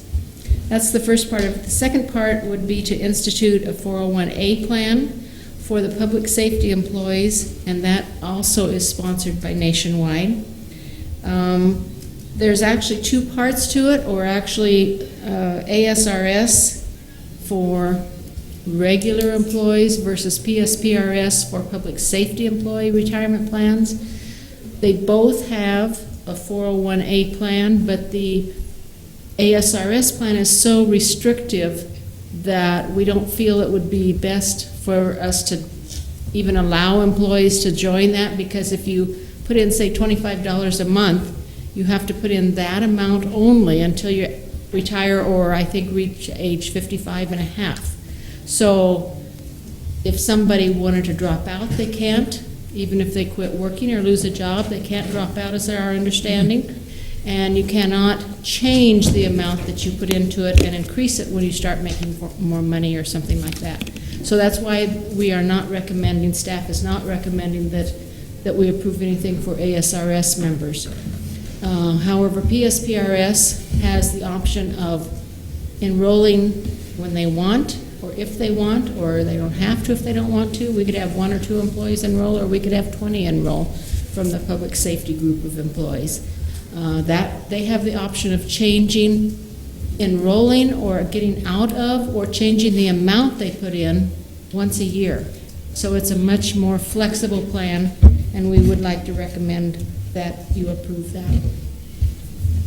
Questions, Mr. Pratt? I was going to say, this benefits our employees. It seems like a smart thing to do, and there was only 6 enrolled in the other thing. So, yeah, I don't see why we wouldn't approve this.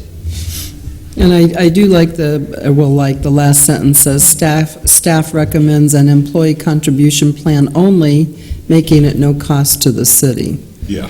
So the city participates in their retirement plan already, and when I worked for the county, I had nationwide. In fact, I still have something in the county's records on that 401k. It was just, if you wanted to save a little extra than what your pension, you were saving on your pension, Right. it gave you that opportunity to do that. We got to remember this is a 401A. Yes, right. Any comments from members of the public? If not, I'd entertain a motion. I'll make it. Okay, Mr. Dowling, please. I move to eliminate the 457 plan sponsored by ICMA-RC and institute a 401A plan for public safety employees sponsored by Nationwide. Second. Okay, Mr. Dowling made the motion, Mr. Elinsky seconded it. All in favor? Aye. Any opposed? Motion carries. Thank you for all your research on that. Okay, the next item is proposed new fees for the Cottonwood Transfer Station. And we have Mr. Scott with us today. Thank you, Madam Mayor, members of the council. I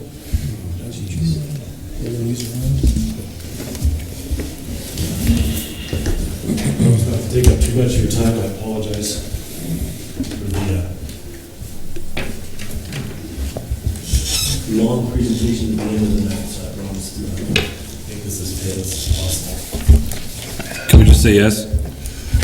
No, I'm just kidding. We read your packet information. Yeah, it makes a lot of sense. You did a lot of work here, Morgan.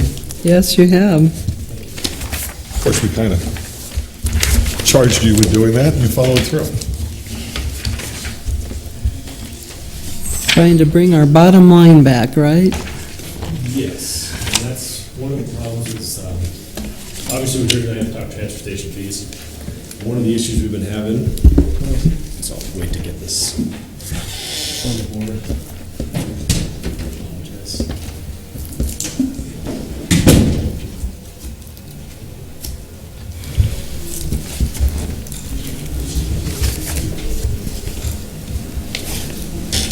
Steve, would you mind hitting those back lights for us? I got it.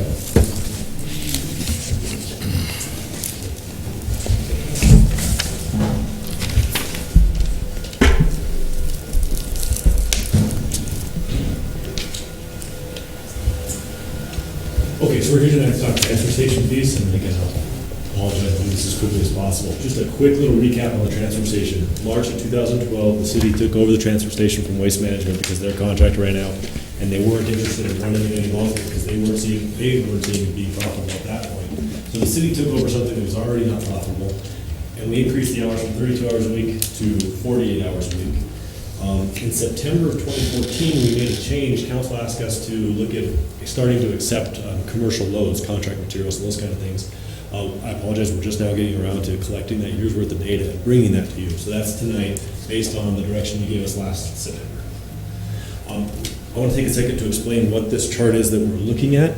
This is Waste Management's invoices since we took over the transfer station in 2012. So here's March 1st, 2012. You can see in 2012, the annual fee per month is $7,500. 2013, $6,300. 2014, $8,500. And in 2015, we bump up to over $1,600.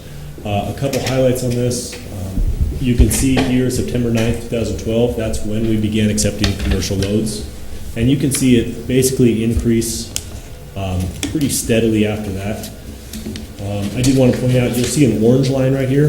That orange line actually was Jeff Cook with our finance department, who's been very studious and actually caught Waste Management may have overcharged us by about 8% since last September. So we're looking into that. We haven't been able to confirm it yet. But since we haven't been able to confirm it, I wanted to show that if they overcharge us by 8%, this orange line is correct, but the blue line is what they actually charged us, what we actually paid. So we may have a little bit coming back there. But as you can see, this is how much our rates have gone up, or our expenses have gone up, mostly because of accepting commercial loads. So what do we expect our fees to be? These are our current fees. I think your packet shows this not as a cubic yard. Somebody asked me, why do we have charged less for a larger load? This is actually per cubic yard by the time we get to here. So these are our current fees. We inherited these fees from Waste Management. We're recommending right now that we go more towards the fees that the county uses, at least the fee structure. The fee structure they use makes a lot more sense. It's by the cubic yard and by material. It's kind of black and white. This is very interpretive. Tim's got a very large bus. He can fit a lot of stuff in there. Somebody with a smaller thing, it's just very interpretive. So we're suggesting we go something more like this. This is the proposed fees. This column right here is the current Yavapai County rates. This would be the proposed Cottonwood citizen rate and the Cottonwood non-citizen rate. Everything in red is slightly higher, though you can see for trash, not a lot higher. Mattresses, slightly higher, but not significant. Everything in green, we're actually less expensive or equal. And the county does not take contractor loads, is that correct, or do they? Yes, they do. They do, okay. They take construction debris, and that's how they deal with it, and that's how I'm suggesting we deal with it. Because, and I talked to our operators are concerned, they don't want to get in debates with someone, oh, you're charging a fee, no, I'm helping out a neighbor. It's very simple to say that's construction debris, therefore we charge this amount. We actually have a definition of construction debris in a few slides that we can discuss. So that makes it really kind of black and white. Actually, most of our citizens will see their rates go down because right now our rates are kind of the same. However, our commercial loads will go up substantially. However, you can see our citizens will pay the same amount as if they hauled it to Camp Verde, and our non-citizens will pay $4 more per cubic yard. So this is, staff feels like a pretty fair rate. It's the brush right now that I'd like to take some time to talk to you about. This is substantially higher than what Yavapai County charges. First of all, what is construction debris? I do have 2 questions for council.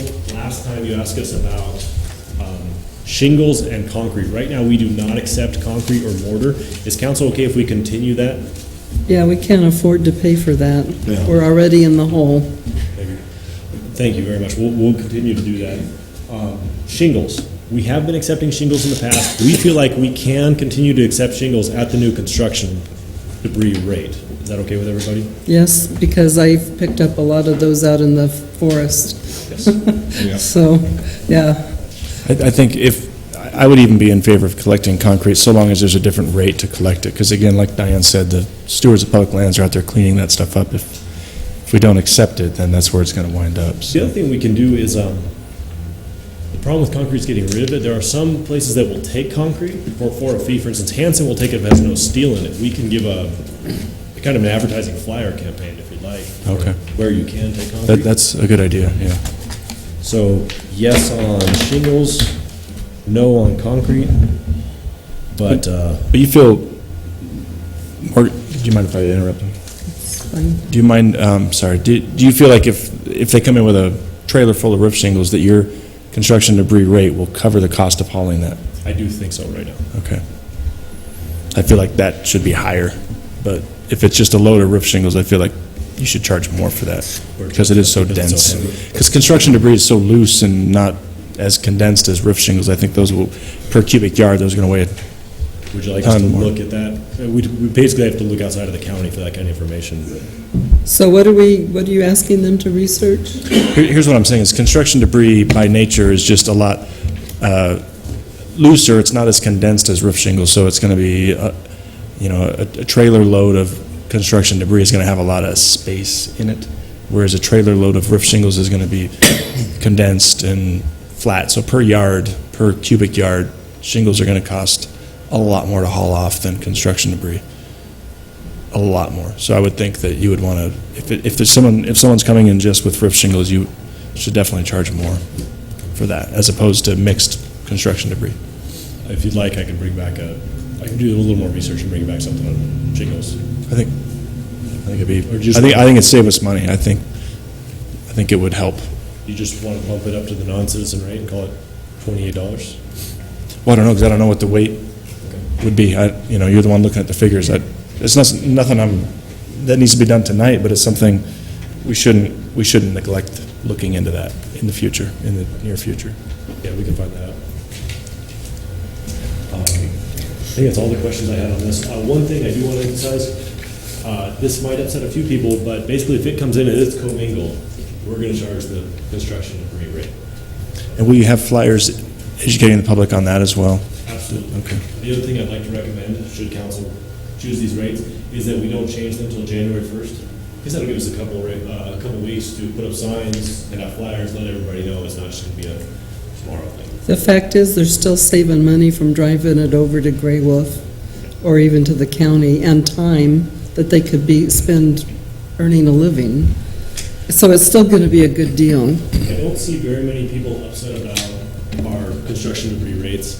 I think it's going to be the brush rates that we might hear a few things. But look at our problem with brush. It's all over the place. We can't get rid of it. We can't burn it. I mean, and we can't have the taxpayers responsible for that. If you're dumping something, you need to be responsible for it.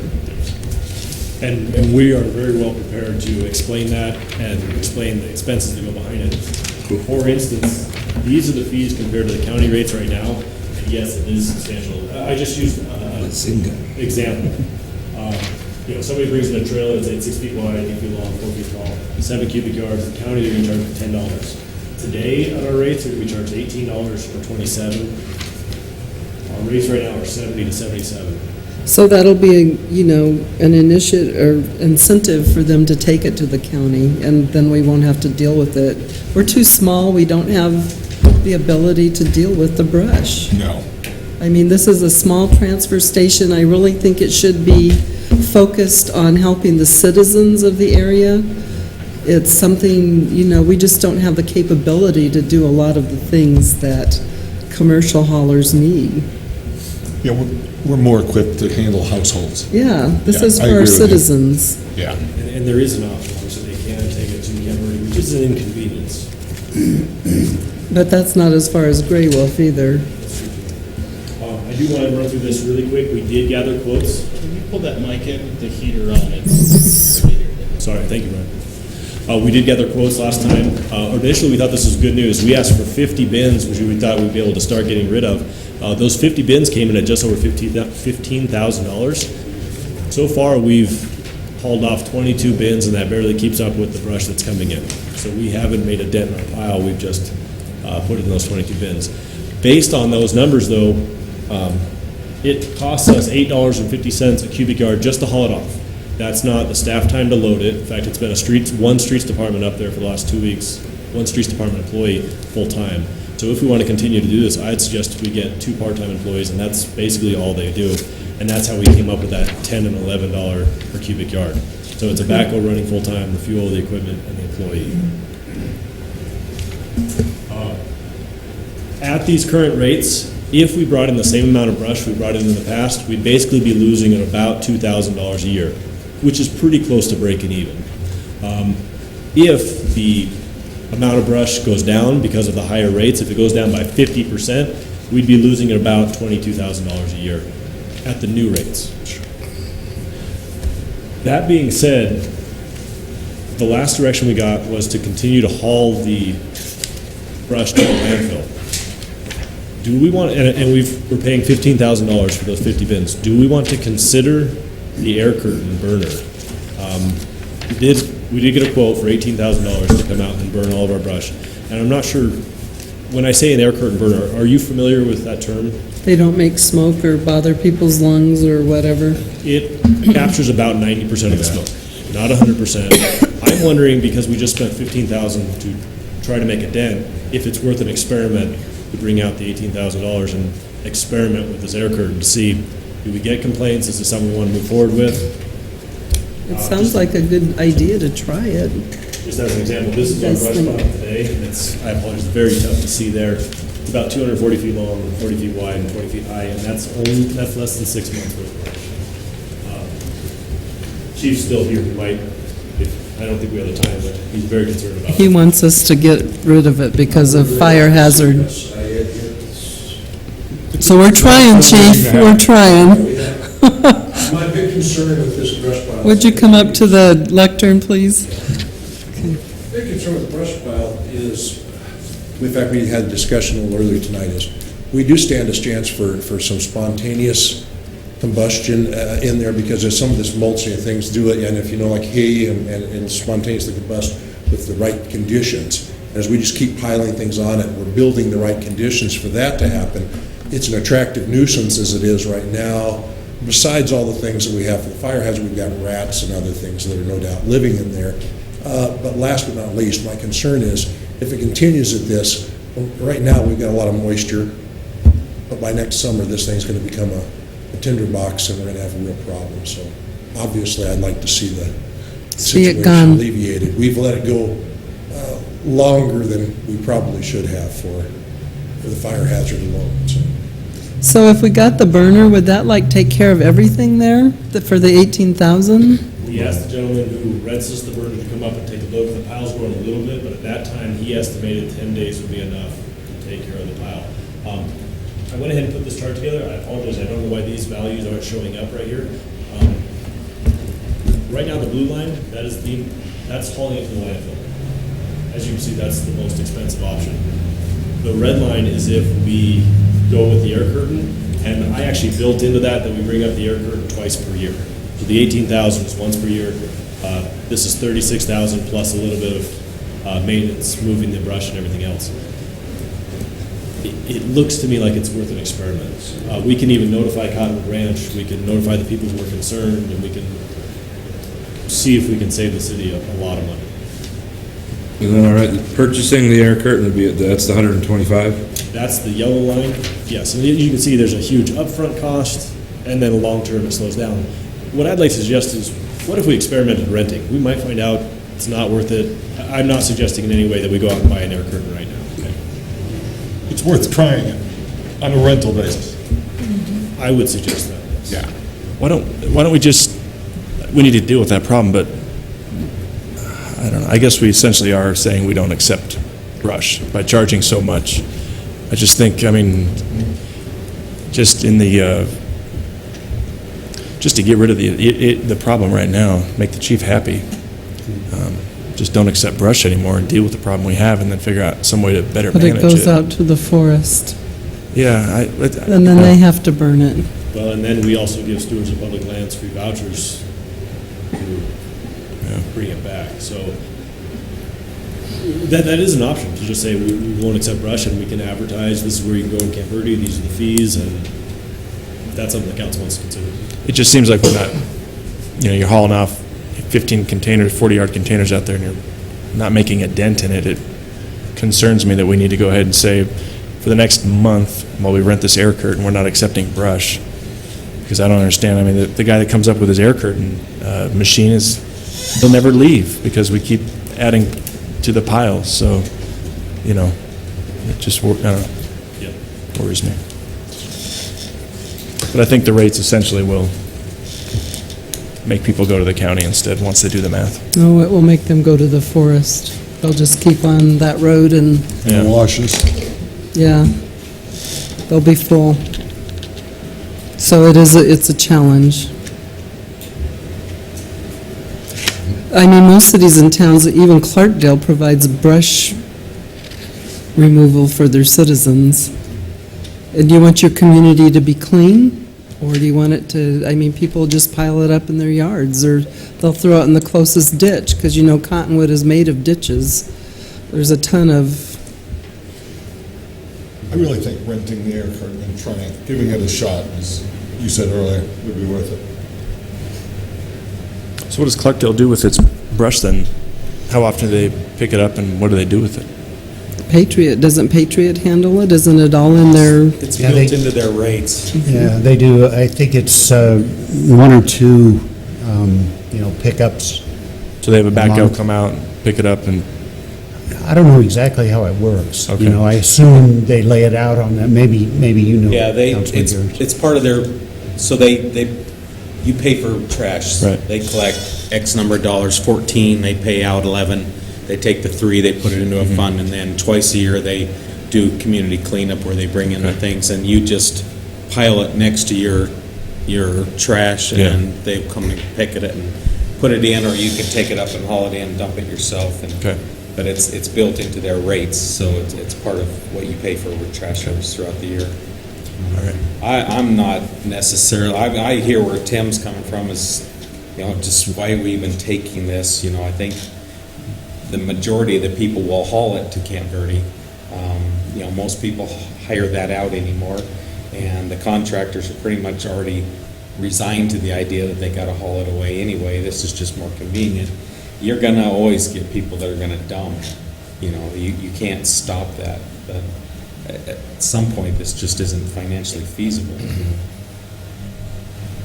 So what do we do when we have Huge community pile. cleanups and that sort of thing, and we're asking the community to clean up their neighborhoods? We're just going to not take brush then? We're going to have to find out a way to pay for it. If I can throw out a suggestion, maybe what you could do is charge the higher rate. Usage will go substantially down. Most people will go to Camp Verde, but you can use that higher rate to pay for those community cleanups. It's a good idea. We need to get rid of the brush now, and so we might as well bring in the air curtain and see if that works, because that's a cheaper alternative than having everything hauled away. Yeah. And the benefit of that, too, is he brings a crew with him, so we're not having to use our people to do it, so. Yes, that 18,000 for 10 days includes 2 loaders and 2 operators, in addition to the air curtain. It's worth a shot. And So I was thinking- see how that works, and maybe we can, based on how that works, see if that $70 rate still stands, and, or whether we need to raise it, lower it, or... And most other Too much communities like brush. Clarkdale and my mother's community back in Iowa, they only take care of their own community. They don't have to provide services to a region that is 4 times their size.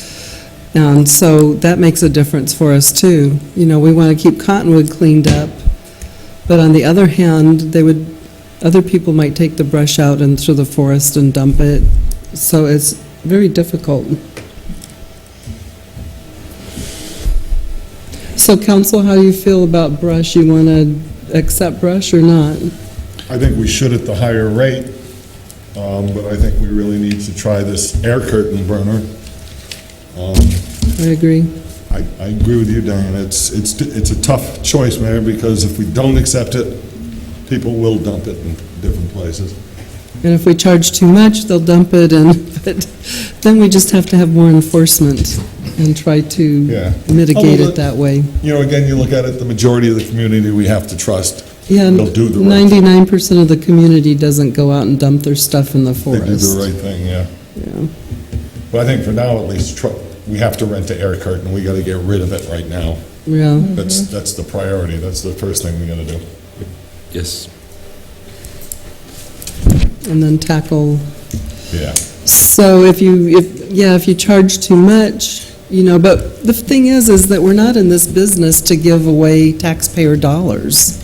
We're in the business to take care of garbage and brush and such things for our local residents. We don't have a transfer station that can be something like Camp Verde's, or we don't have the space, and we're getting surrounded by development.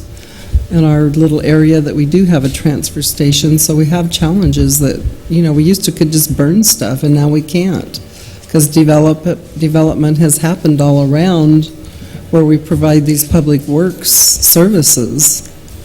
But I just don't think that we should, to be in the hole $57,000 or whatever, that's not why we're doing this. It's a service, and services have to be paid for. So tonight, we're just approving the proposed rates that you have, but we're not able to take action on the air curd tonight, are we, or are we? Madam Mayor, Tim, I think that could be in the nature of direction to the city manager because of the amount. It's under the amount that they... There's enough direction and clarity based on your discussion that even though it's not part of the motion. Right, then I would agree, that air curtain is priority one. And I think the rates are, as proposed, are great, with the exception, I think you should look again at the shingles. That would be my only recommendation. We might not be charging enough to pay for the service. And that's the one bit of clarity I think we need in the motion, because I think staff won't know. There's the chart proposing the rates, but then there's the question attached to it. Are we going to take the concrete and mortar? Right. I think I got direction on that. So we'd have to include that in the motion? We're not. I think so. The way the motion's couched, it's because all it says now is adopt the fees. So it begs the question, what's proposed by staff right now? Okay, I'll make a motion now then if the council's ready. If you could give us the flexibility to, go ahead, based on our research, set the rate, we don't have to bring this back again to the council just for that one item. So we don't have to approve of that. Staff could do that. It could be flexible and still legal. If that's your... If that's what we vote to do. Okay. Unless you want to bring it back.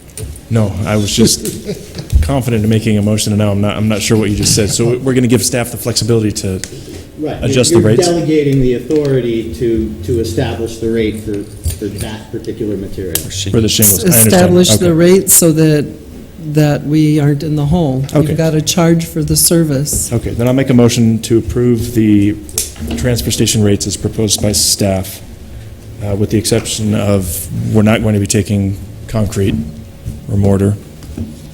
And we'll look again and give staff the authority to set the rates for shingles. Second. Mr. Elinsky made the motion. Mr. Pratt seconded it. All in favor? Aye. Any opposed? Motion carries. Keep us solvent.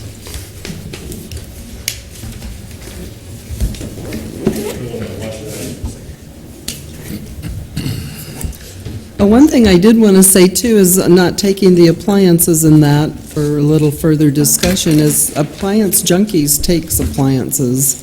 And I'm sure that we notify people of that, correct, when we don't take them? Yeah, okay.